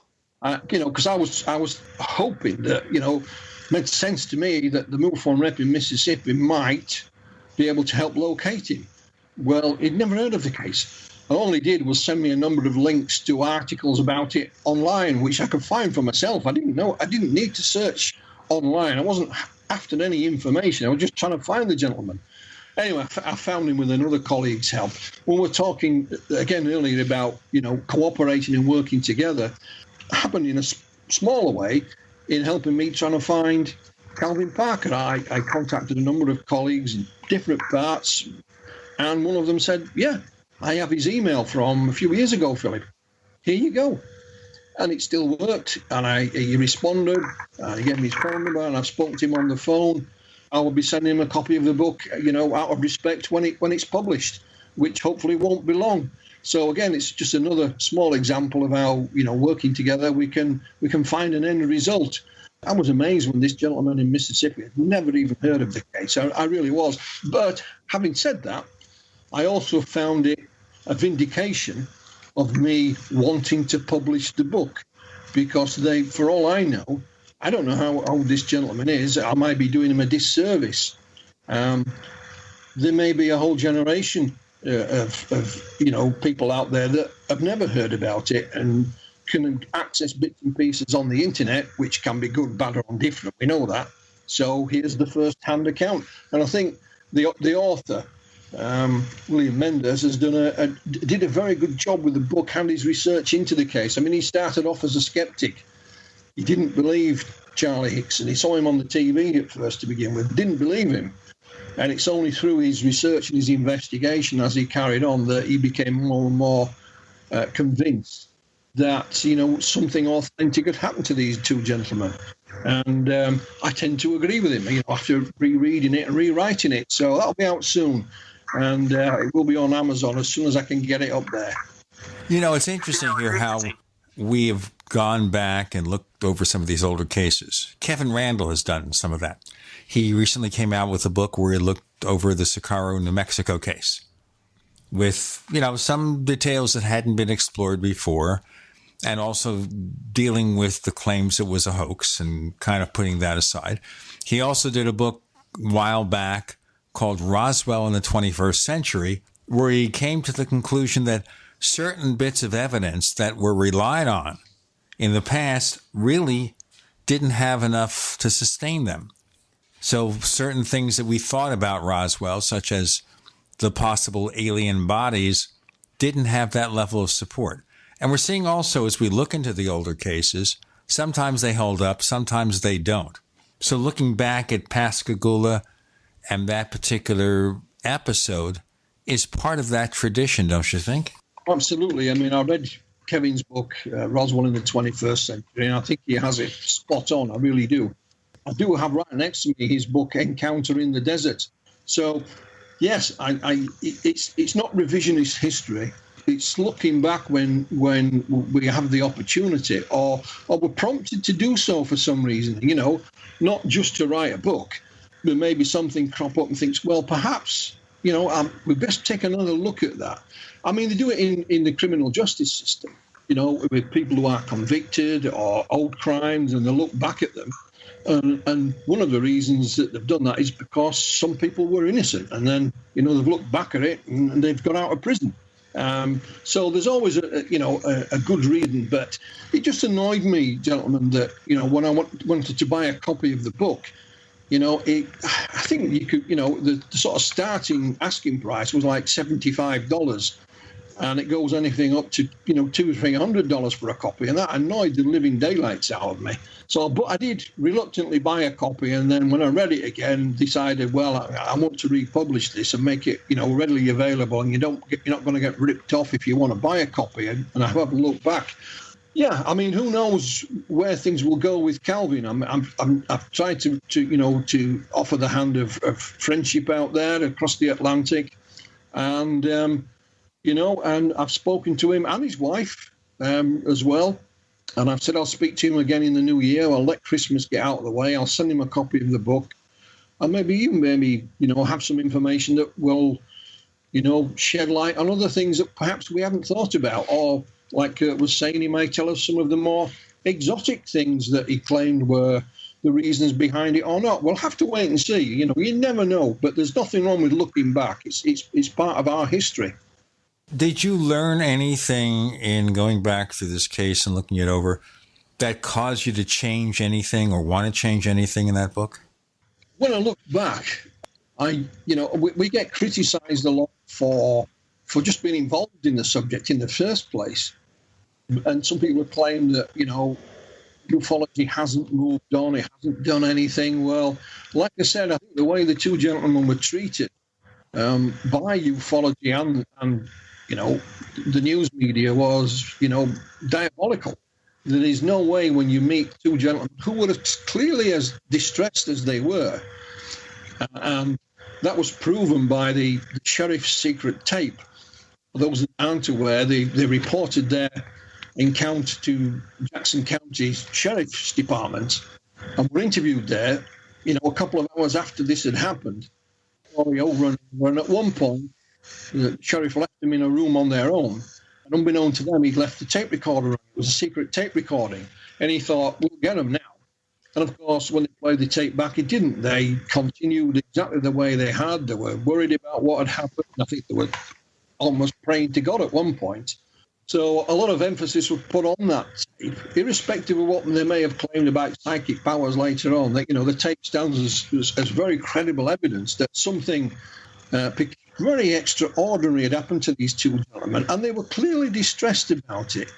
So when you have two people like that so distressed, under such pressure as well from the media, that, I mean, one of the reasons they reported it to the sheriff's department is because the sheriff said, no, we'll not tell anyone. But of course, the sheriff's department let the story loose. How, why, I'm not entirely sure. The media, you know, hounded these two gentlemen. And I mean hounded. When I say hounded, I really do mean hounded.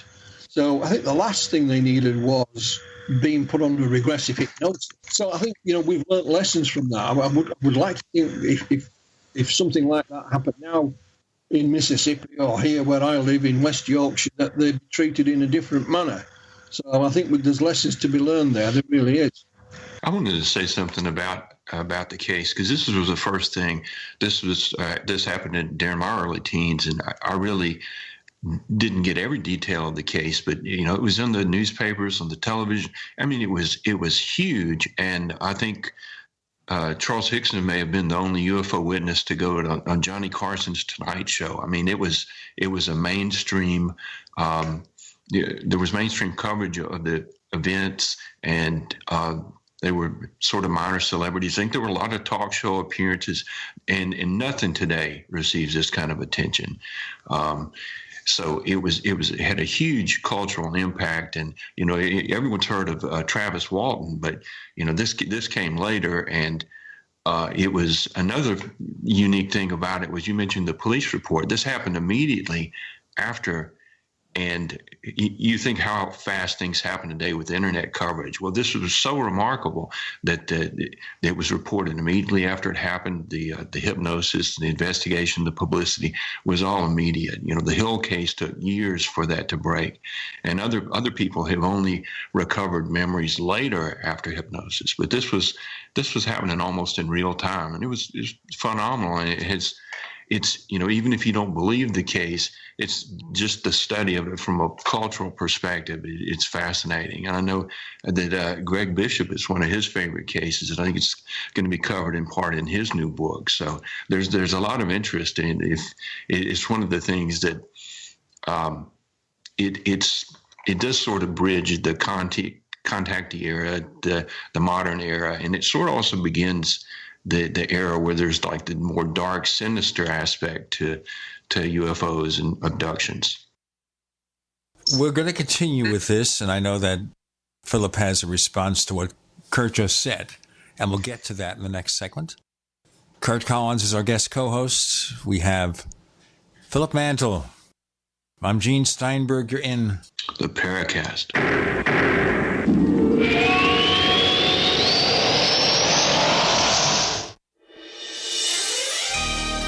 Thank you for listening to GCN. Be sure to visit GCNlive.com today. We also have swag.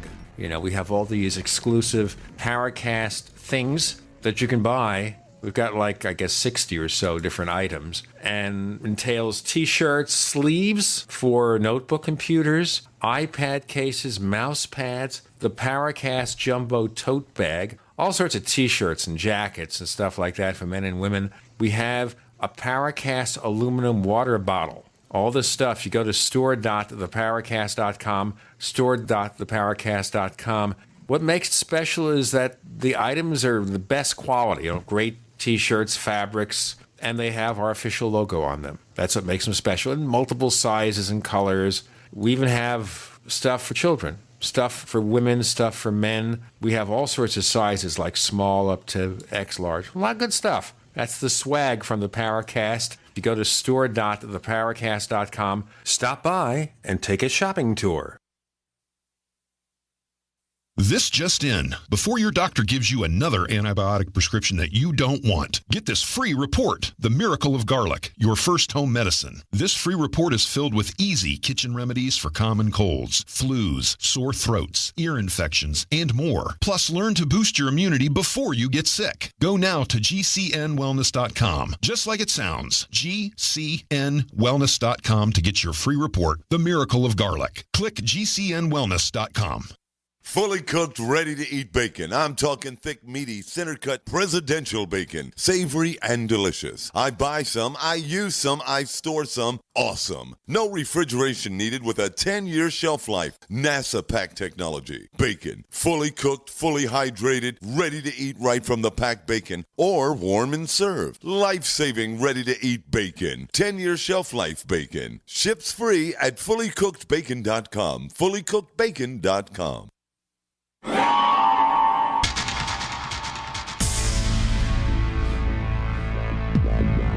Welcome back to the Paracast, the gold standard of paranormal radio. And now, here's Gene Steinberg.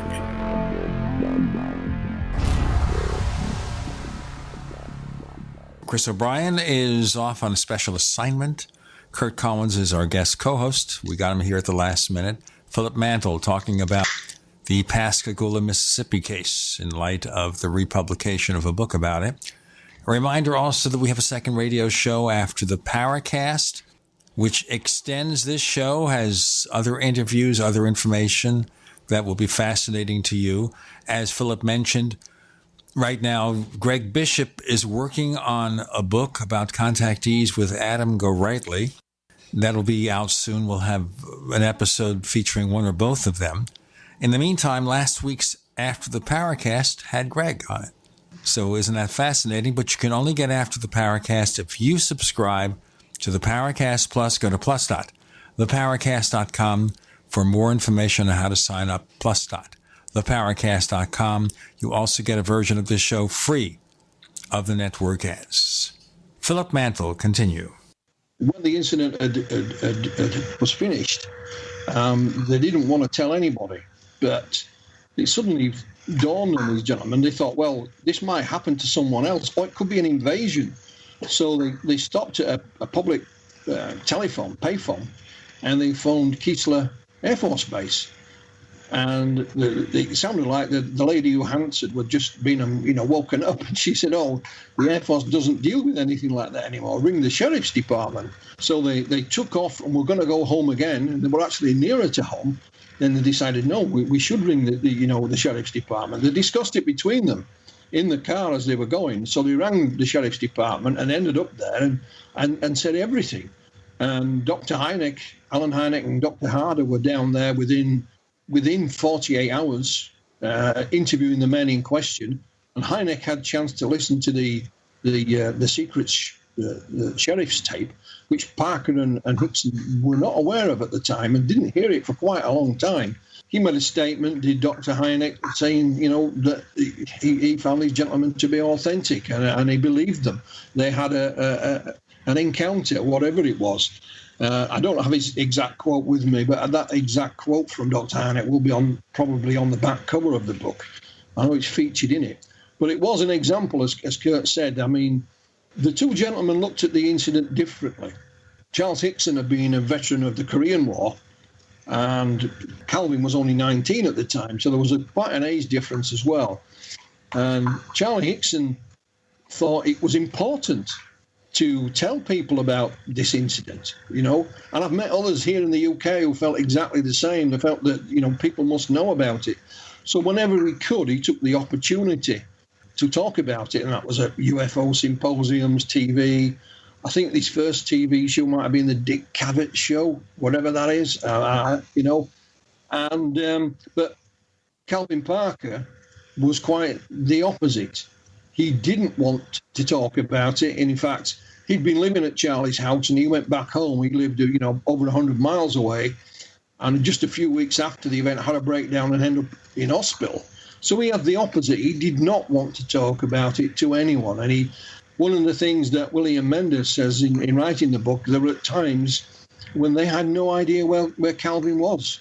When they tried to contact him, he did not, it affected him so badly. He wasn't hiding, trying to keep away from people. It's just the effect it had on him. And I've interviewed a young man here many, many years ago, and he was very similar to that. He didn't have a breakdown, but he wasn't far off. And it terrified the living daylights out of him, and he did not like talking about it, even to me. And so, I can understand that. And it is a fascinating account. Like I'm saying, you don't have to agree with it. You can look at this account from whatever way you want. Like Kurt was saying, even from a cultural perspective. But it is truly fascinating, and I will be making it available pretty soon. And if you two gentlemen would like a copy of the manuscript in advance, I'd gladly send you it, on email. Not a problem. With the greatest of pleasure. We did have a few questions from listeners. Dean, did we want to bring those in? This is a good time. Yes, go ahead. There was one about, now this is a change of subject, but this is from Ron Away. He's from Liverpool, and he says, earlier this year, I and two other Paracast listeners, Goggs and Spectre 73, went to a paranormal conference in Falkirk. I can only speak for myself when I say that I found the event to be slightly ludicrous and left feeling jaded and disappointed. Having never been to one before and not wanting to give up after my first attempt, are there any events coming to the UK in 2018 that you would recommend? There are events in the UK. I'm not directly involved with any of them, so I have no vested interest. But I spoke at one this year in Hull, which is in East Yorkshire, and it was organised by Outer Limits magazine, which is a free online magazine published bi-monthly. And it was their first event, and it went down very well. So next year, they're doing another one. It's in September. It's Outer Limits magazine. We were talking about this particular incident earlier on, but one of their main speakers is Colonel Holt from, Rendlesham. He was the deputy base commander and one of the main witnesses at the time. So Colonel Holt will be one of the main speakers. There will be a different perspective. There'll be Mary Rodwell from Australia, although she's originally from the UK, looking at close encounter cases, as well as local UFO researchers, John Hansen and Paul Sinclair and Chris Evers as well. So it is all about UFOs. There's no paranormal involved in it whatsoever. I would certainly recommend that, knowing the gentleman that organised it, the way it was organised this year. And I've met the Colonel only briefly some years back, so I'm sure that would be one I would recommend. There are others that happen up and down the country, because I have no vested interest in any of them. I'm not a member of anything, so you have to take your pick. Sometimes take your choice, but I could recommend that one because I know the people involved. There was a question from Blowfish, who had asked. Well, he wanted to ask about the secret space program. We covered that, but he did want to know about. This is something people frequently want to know, and I'm sure that you've answered this before. He wants to know what you considered your best UFO sighting, but he also asks about debunked cases. So if you could give us an example of one of your best cases and one of the cases that you thought had been eliminated and explained, a hoax or otherwise. Yeah, absolutely. I mean, not far from where I live, and back in the early 1980s, we had a telephone call from a lady who started to say, you won't believe me. And she was called Mrs. Westerman. And she lived in a small mining town called Normanton in West Yorkshire. Myself and Mark Birdsall from the Whole Society interviewed the lady. And the sighting she had was on a summer's day. She was washing the dishes after lunch. She lived in an elevated house. She actually went up the stairs to her front door. The children were playing a ball game outside. Same ball game I played when I was their age. 5 children. And it was a lovely summer's day. The ball went into the air that the children were playing with, and they saw this object come out of the sky at an angle, stop in midair, and drop to the ground. Now, where they lived was a cul-de-sac. Beyond the cul-de-sac was some fields and some trees and some electricity pylons. So they run in the house, and they said, Mum, there's an aeroplane crashed in the field. So Mrs. Westerman came out of the front door. Like I said, it's an elevated house, and from that position, you could see across the field. And what she could see was what she described to me as a Mexican hat-shaped object on the ground, but it was silver in colour. So she got the children. They walked across the field. At one point, they went down a small dip, so they lost sight of this object. Up the other side of the dip, and there was a fence around this field, because they had electricity pylons in it. And now, not only was this object there was 3 tall men, all in white, all dressed in white, with a visor over their face. They got so close they could see that they didn't have gloves on, but they had mittens. Let's talk about mittens in our next segment with Philip and Curtis and Gene. You're in the Paracast.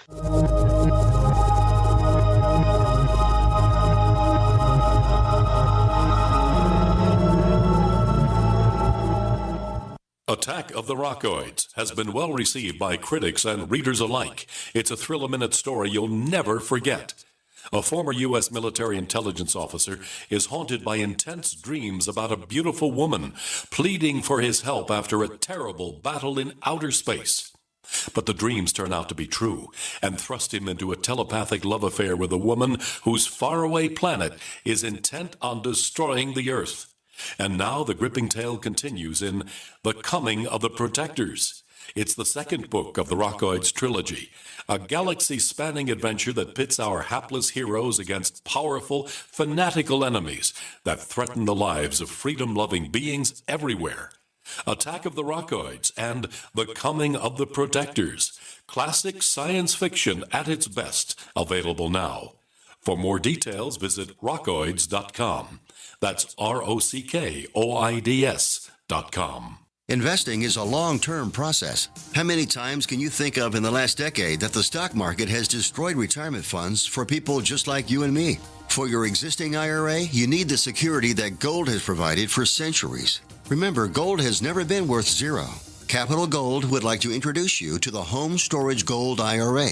It's a self-directed IRA set up with all the protection and tax benefits of an LLC. But the big difference in this IRA is you invest in gold and you hold it in your possession. You can't do that with stocks. That's security. You can transfer any type of IRA hassle-free in days. Please call right now and learn more, and we'll waive the $500 setup fee and give you a free safe to store your gold. 800-535-7789. 800-535-7789.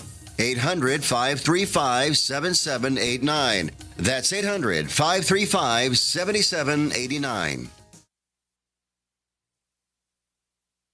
A commemorative President Trump dollar for only $5? Yes, the historic Trump dollar starts at only $5 at TrumpDollar.us. Choose from our unique 3-coin collection in gold, silver, and copper. The Vote Trump dollar, inaugural Trump dollar, and Make America Great Again Trump dollar. Available only at TrumpDollar.us. Minted in the USA, our Trump dollars commemorate President Trump's patriotic stand.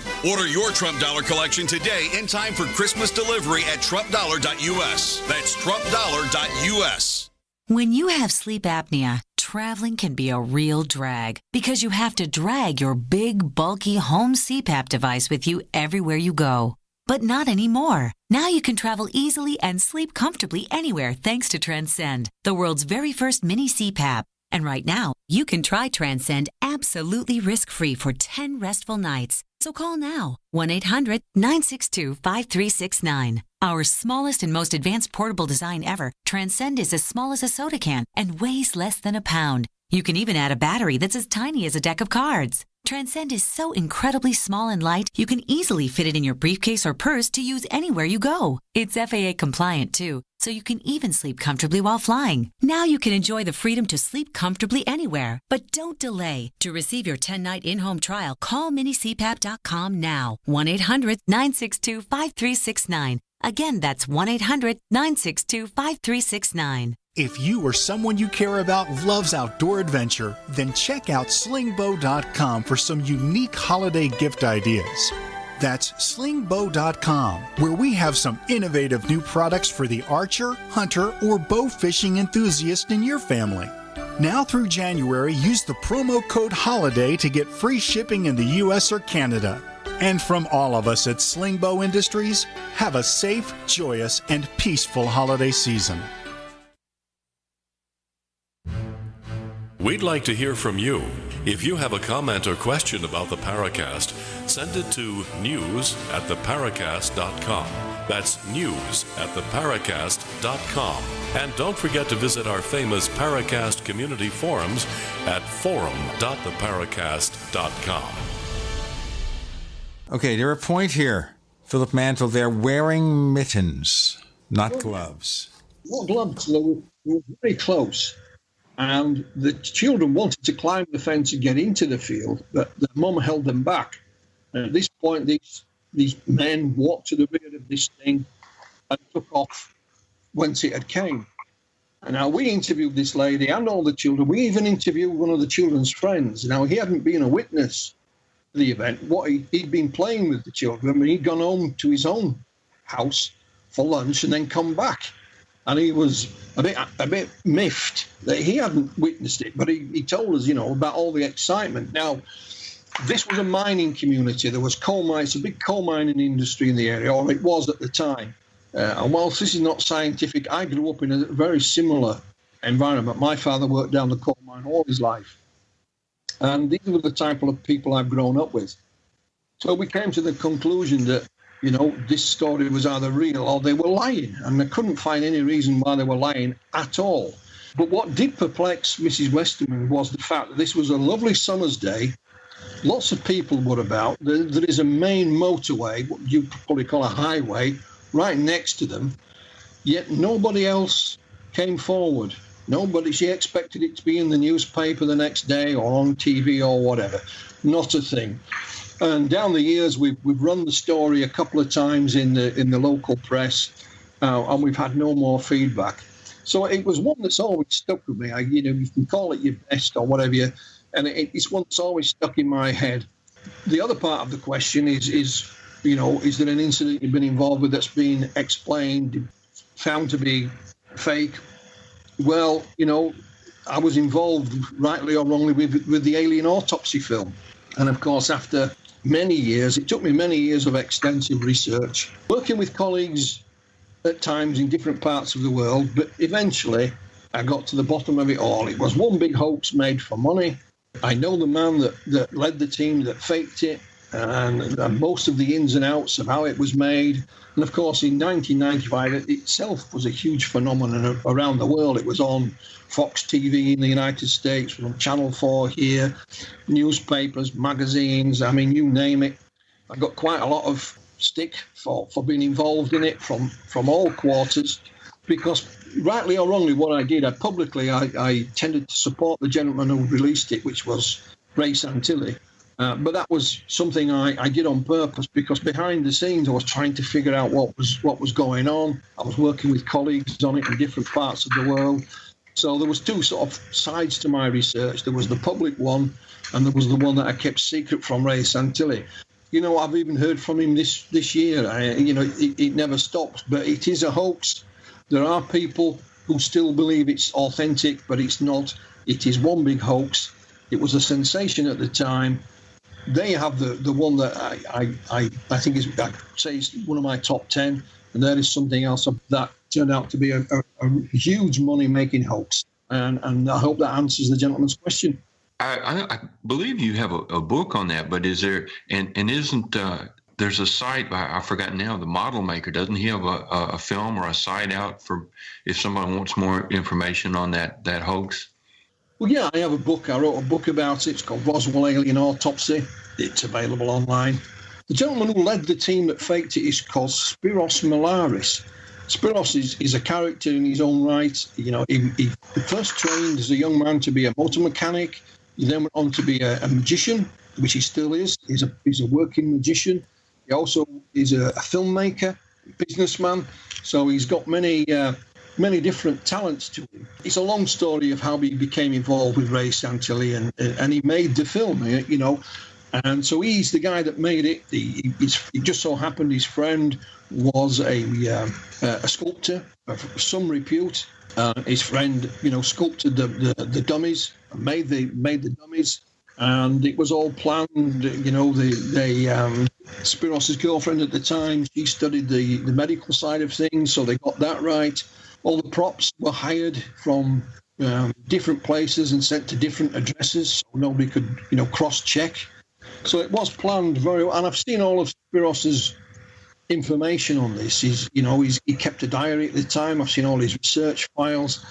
He even did paintings about the subject to give him an idea of what to do, a storyboard, you might say, and huge research files. Folders upon folders of them, faxes from Kodak, and a whole host of other things. So it was very well done, I have to admit, but it was a hoax. And Spiros now is trying to set the record straight, because according to him, and I have no reason to disbelieve him, they didn't make it for any money. The original idea was to release it and then 6 months later maybe, hold their hands up and say, well, look how well we did. But Ray Santilli, cried wolf. So Spiros just went on his way and left them to it. He was amazed when he finally looked into it, how much money that had been made of it. So he's not after any financial reward. He's just trying to set the record straight. He's working on his own book. I have read some of it. It's not finished. So he is available. You should interview him, Gene. He'll give you quite a story, I can assure you. But it is a hoax, but there are people who will not believe it's a hoax, no matter what I say or what Spiros says or anyone else will not convince them otherwise. But that's the way it goes, I'm afraid. Isn't that really part and parcel of what we see in the UFO field over the years? We expose a hoax. It's gone, complete. We know this is fake. And then it just keeps coming back. And I give you one example of a case that seems to return all the time is Aztec, New Mexico. And there's a million reasons why I think that there's no providence to that story. In fact, we had someone, a retired engineer who lived in Aztec back in 1948. He went to a class reunion and asked all the people he knew, did this happen? Nobody remembers it. The incident didn't occur to anyone until the Scully book was written. A bestseller, by the way. Yeah. Well, yeah, it's the will to believe for whatever reason, Gene, Kurt. You know, there is that reason, that will to believe. And, you know, the gentleman here, he has a Facebook page all about the alien autopsy film, and he's questioned me extensively. And I've answered, you know, all of his questions. There's been some of which I've had to say I don't know because I don't know the answer to them, but I've answered everything. And he, you know, Santilli himself has come out with a different story. But of course, when that happens, then of course the Men in Black get involved, or government cover-ups, or you know, and it's just, you know, why people, you know, want to believe. I mean, you know, I met many years back a gentleman, I believe his name is Glenn Stecklin, lovely guy, but he runs the George Adamski Foundation. We were offered someone from this foundation very recently to come on the Paracast. Got more to come with Philip Mantle, Curtis Collins, Gene Steinberg. You're in the Paracast.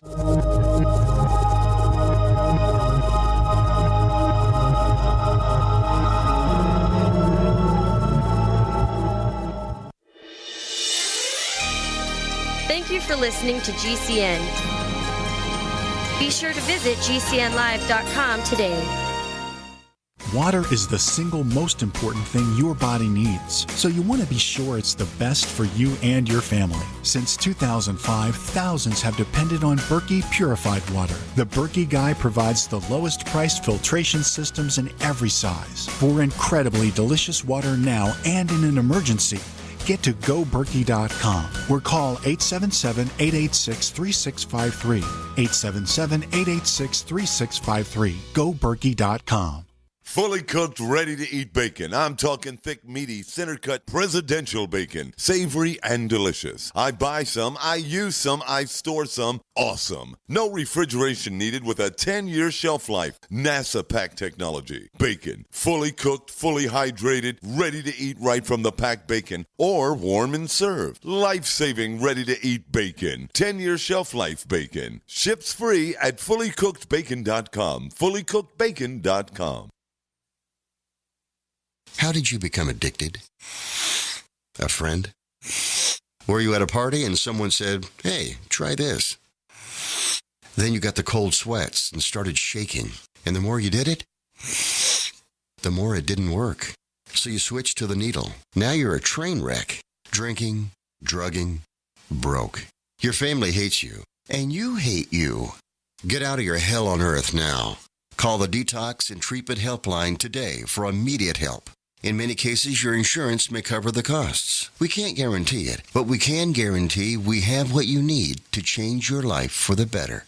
Pick up your cell phone and call right now. 855-700-2979. 855-700-2979. 855-700-2979. That's 855-700-2979. heart disease is on the rise. Clogged arteries, high blood pressure, and high cholesterol levels may not be fully detected by you, but the symptoms are there. Loss of energy, blood sugar spikes and drops, poor circulation, and irregular heartbeat are just a few of these that can alert you that something is wrong. Hear how Heart and Body Extract is making a difference in thousands of people's lives across America. My blood pressure has normalized. My diabetes has totally improved. Everyone is telling me now how much healthier I look, and I'm telling everyone how much healthier I feel. I recommend Heart and Body Extract to everyone. Anybody over 40 in the North American continent should be using this product as a preventative to keep their cardiovascular system healthy. Order your 2-month supply today by calling 866-295-5305. That's 866-295-5305. Or order online, hbextract.com. Heart and Body Extract, 866-295-5305 or hbextract.com. If you're 85 or younger, would you like peace of mind and comfort for your family? We're Final Expense Direct with an urgent message for you. The average funeral today costs over $8,000, but the most you'll get from government benefits is $255. How will your family pay the difference? We can help. Our senior plans start as low as just $1 a day and pay up to $30,000 for a funeral and other final expenses. Peace of mind is easy. There's no medical exam. You'll have lifetime coverage, and your plan can't be canceled as long as you pay your premiums. Call now for free information about our senior plans. Answer a few simple questions and receive approval right on the phone. Plus, call right now and we'll give you a discount prescription card for free. Call 800-557-0158. That's 800-557-0158. Again, 800-557-0158.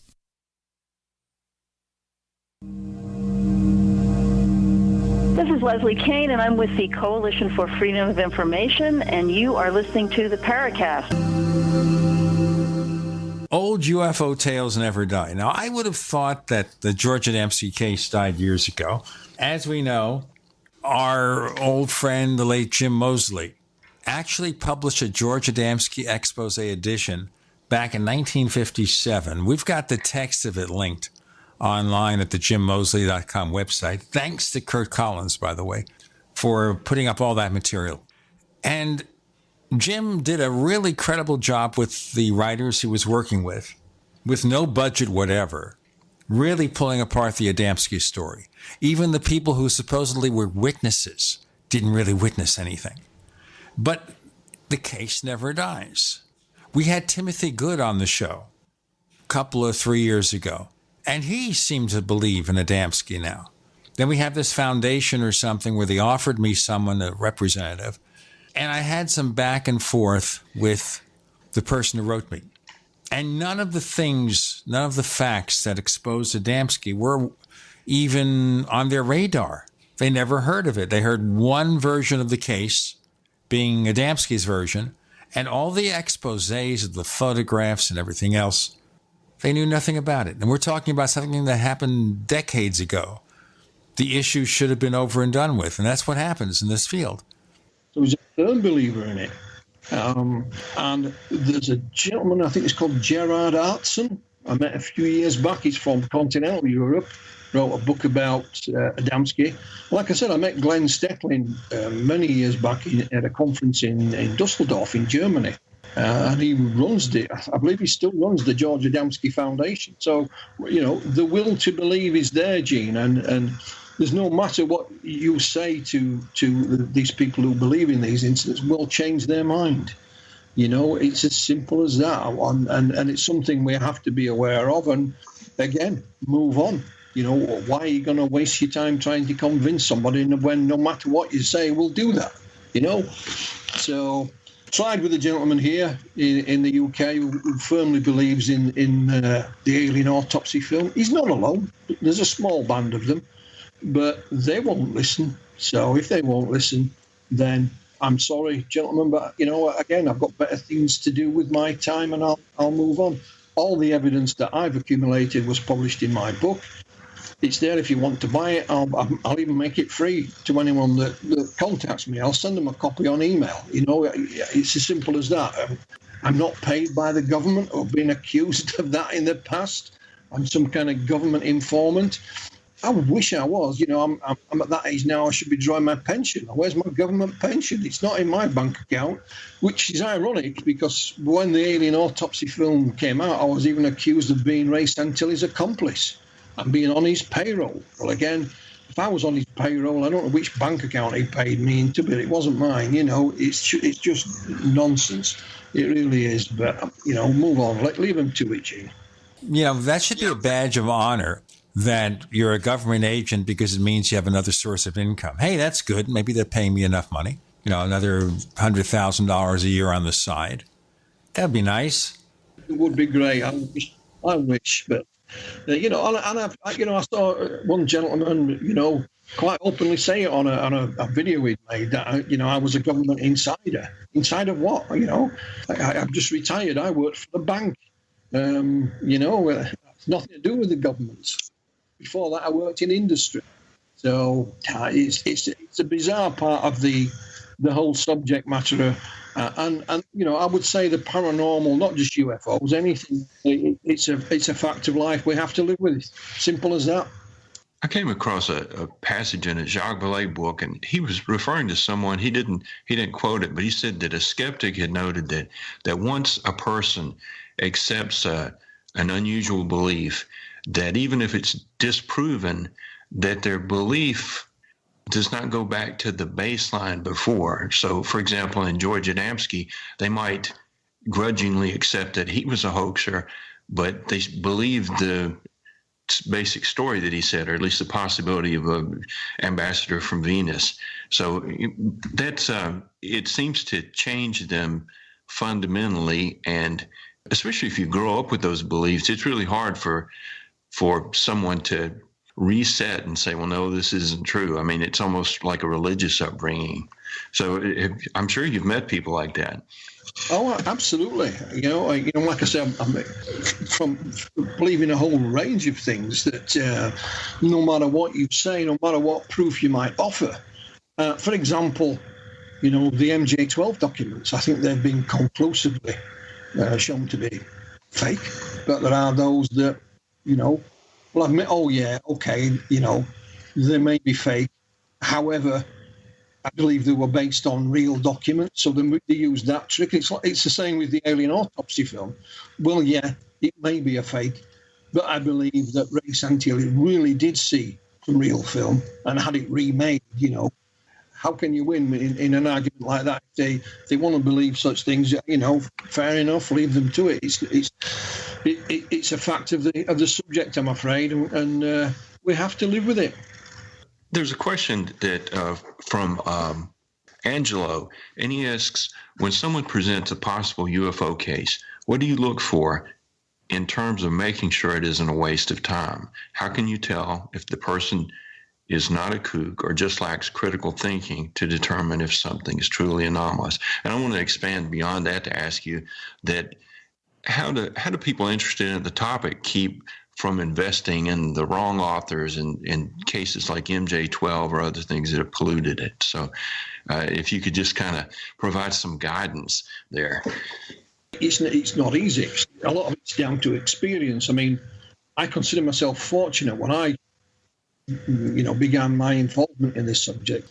And one of the things they taught me was to know your location where you live to begin with. Know where your local airport is, your heliport, and so on. And also know something about the night sky. For example, here in the UK now, if you get up early in the morning, Venus and Jupiter in conjunction, they look like they're next to each other in the morning sky. In fact, they're not. They're millions upon millions of miles apart, and things like that. So it always depends on what kind of sighting is reported to you in the first place. For example, I know where the airport is. If somebody reports some red and green flashing lights at 10:15, it's probably the inbound from Spain. It's as simple as that. I know if somebody said, I got up this morning at 4:30 to go to work, and there was these two huge lights in the sky. Well, I know it's Jupiter and so on. But you can also have someone that is a little bit, shall we say, eccentric, but nonetheless, he's telling the truth. So a lot of it is down to experience, and it is dependent on the sighting that comes to you. For example, photographs. Today, just recently, I've had, for whatever reason, a number of alleged UFO photographs come my way. And one of the things I've said is that instantly now you must look upon them in a skeptical manner because of the software that is available for home computers and so on, that they can make all kinds of things. So you automatically, in those instances, in my opinion, take a skeptical stance. Whereas in the past, although it wasn't impossible to fake photographs, of course, it was that bit more difficult. And so it just depends. It just depends on what is reported to you in the first place, is how you judge it and how you investigate it. And, and some of it is experience. I've been involved for a long time. I have made mistakes along the way, but that's because I'm human. I'm not perfect. And people will perpetrate hoaxes for whatever reason. There's 101 reasons why people perpetrate a hoax. So, you have to be on your guard and be cautious. But nonetheless, we have to remember that there, do we have a responsibility to point them in people in the right direction? And we're on about, the MJ12 documents. I mean, if you speak to Stanton Friedman, for example. Let's go into MJ12 and other stuff in our next segment with Philip Mantle and Kurt Collins and Gene Steinberg. You're in the Paracast.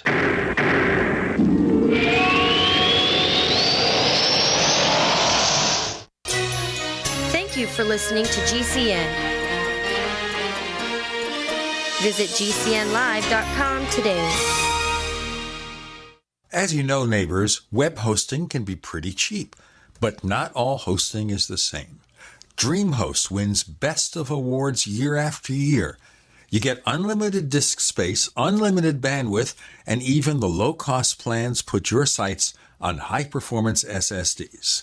Want to know more about what DreamHost has to offer? Go to technightowl.com/host. Once again, that's technightowl.com/host. First came Attack of the Rockoids, and it was a critically acclaimed success. And now there is The Coming of the Protectors. A former military intelligence man is contacted by a space woman in a dream that turns out to be a nightmare because evil forces on her distant planet are planning to conquer the Earth. This is gripping science fiction of the classic kind. Attack of the Rockoids and The Coming of the Protectors. Find out more at rockoids.com. That's Rockoids, ROCKOIDS.com.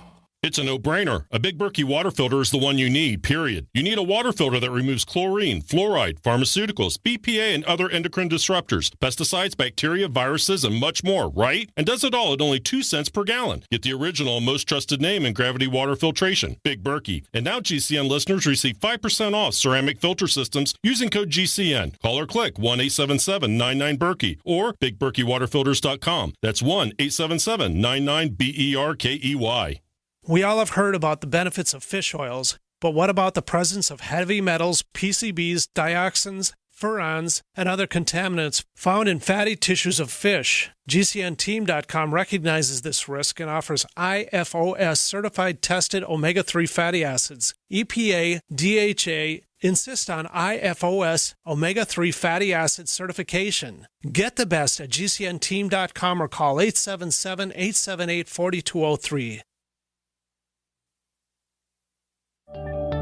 Hi, I'm Rick Osick, president of Famous Footwear. Every new parent dreams of bringing their baby home for the first time. But some babies are born too sick or too soon to come home right away. That's why Famous Footwear supports the life-saving research and programs of the March of Dimes, the leading nonprofit organization for pregnancy and baby health. Help us give every baby a fighting chance so that more babies can come home healthy. Learn how at marchofdimes.org. Have you checked your Google search results lately? Search results are usually the first impression that people form of you or your business, so make sure that they create a positive impression with ReputationDefender.com. What the internet says about you can have a big impact on your life and your livelihood, even if it's not true. Fortunately, you can now control how you look online and in online search results with ReputationDefender.com. Call 800-831-0771 now. That's 800-831-0771 for your free reputation analysis. If you have negative material from an ex-employee, upset patient, or former client, newspaper article, legal issue, social media, or other source showing up in your search results, you can combat it with ReputationDefender.com. Our dedicated experts in patented technology can help make your online search results look their best. Call 800-831-0771 to learn more. 800-831-0771. That's 800-831-0771. Or visit ReputationDefender.com. Hi, this is Ted Anderson. I'm here to tell you about GCNtelecare.com, a team of board-certified doctors assisting you 24 hours a day, 7 days a week, 365 days a year. Within 15 minutes of registration, care your family can afford. Revolutionizing the healthcare industry, virtual consulting providing diagnosis of non-emergency medical issues by phone or secure video on computer or smart mobile devices. GCNtelecare.com, virtual care anywhere.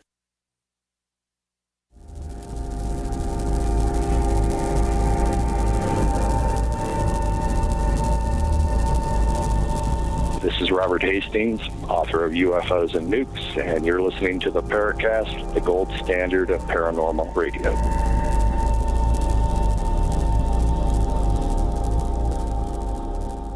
Now, one thing I like Stanton Friedman, I've known him for several decades.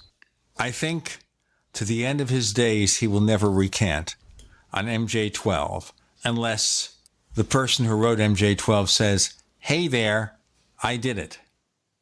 Well, yeah, I mean, Stanton to this day will argue, his case that they are authentic, despite all the negative information about them that's readily available.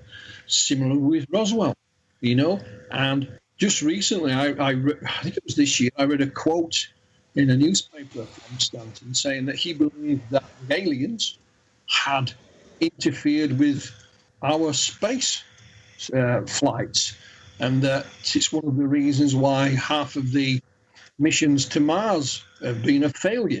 In other words, it wasn't down to equipment or human error, but, they'd been interfered with by the aliens. And I found that astonishing. I really did. So I emailed Stanton and asked him if this quote was correct. And to my amazement, he said yes. So there you go. I mean, we all have our own belief systems, despite we may say we don't. I think it's just part of human nature. We do. I look upon my job as a UFO researcher to try and do the best job I can and make information available. And hopefully somebody somewhere will be able to make sense of it. I'm not saying I can. I have my own opinions. Doesn't mean I'm right, of course.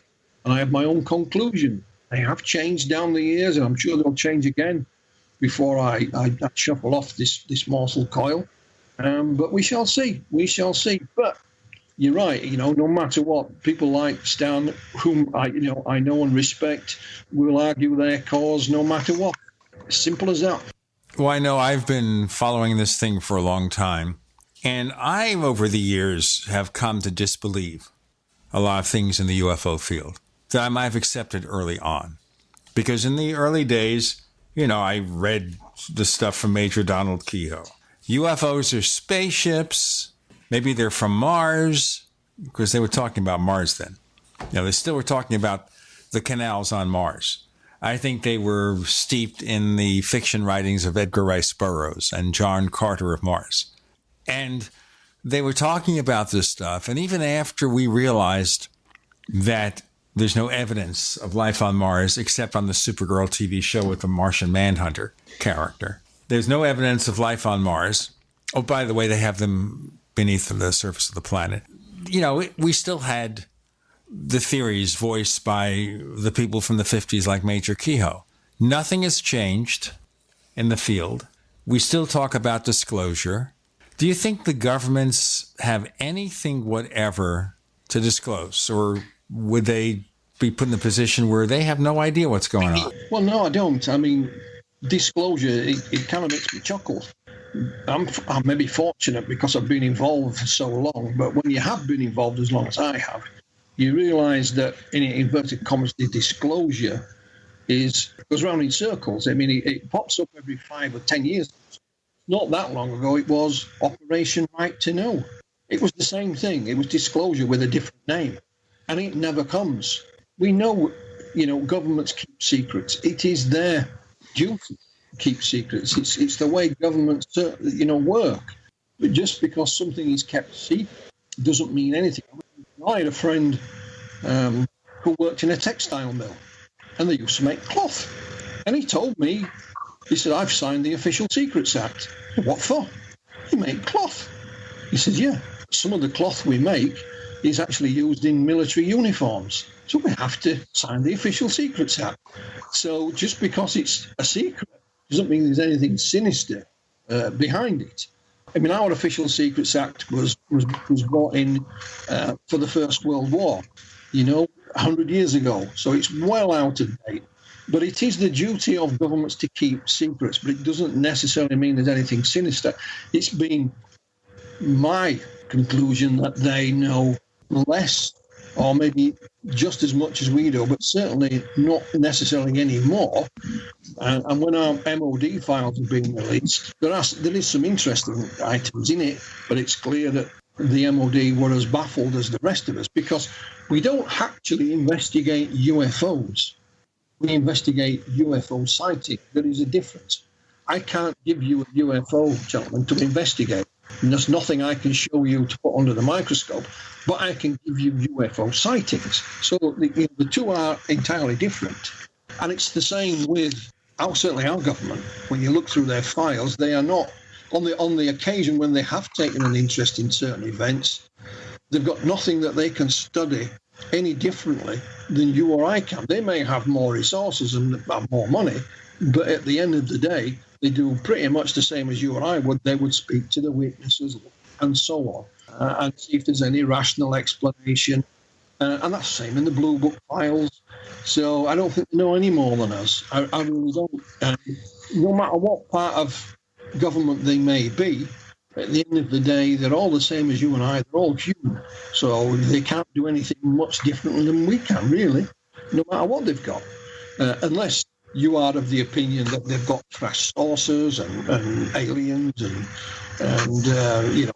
whatever else, secret space programs flying from Mars and setting off here, there and everywhere. If you believe that, then fine. But I can't give you a piece of an alien spacecraft, gentlemen, for you to study.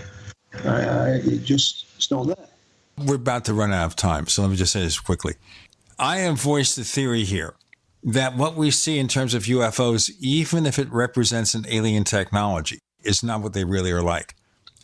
That a technology hundreds or thousands of years beyond us, we wouldn't even recognize. It'd be like magic, as some people have said. Oh, I agree entirely with you, Gene. I mean, I think was it Carl Sagan who said that?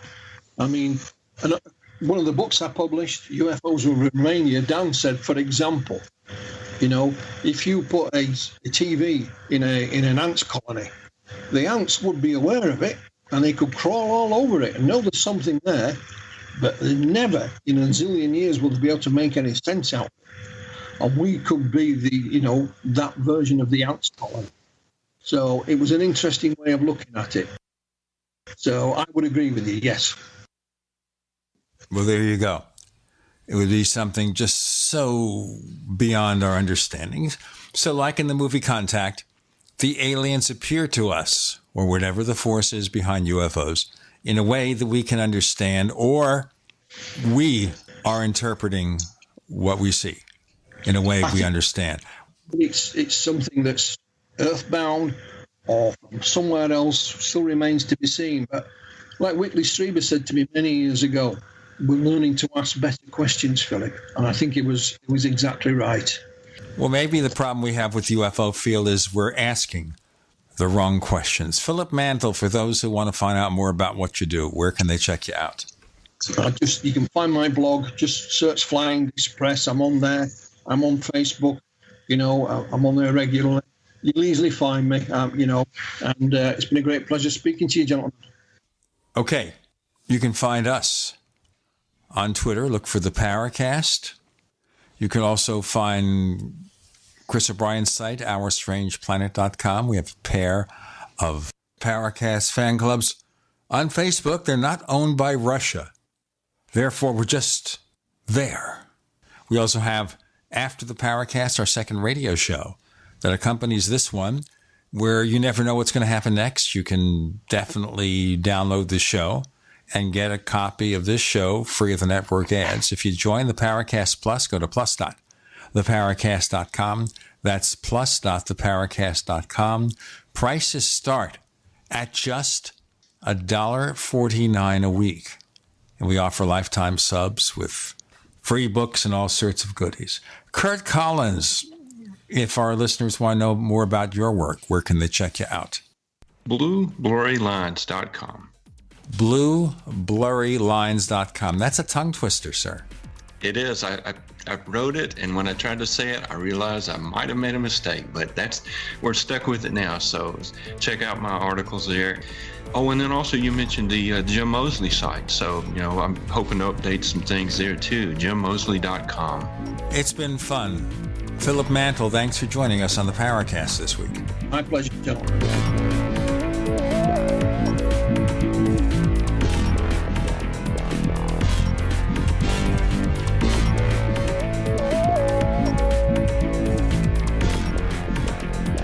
The Paracast, featuring Gene Steinberg and Christopher O'Brien, is a copyrighted presentation of Making the Impossible, Incorporated.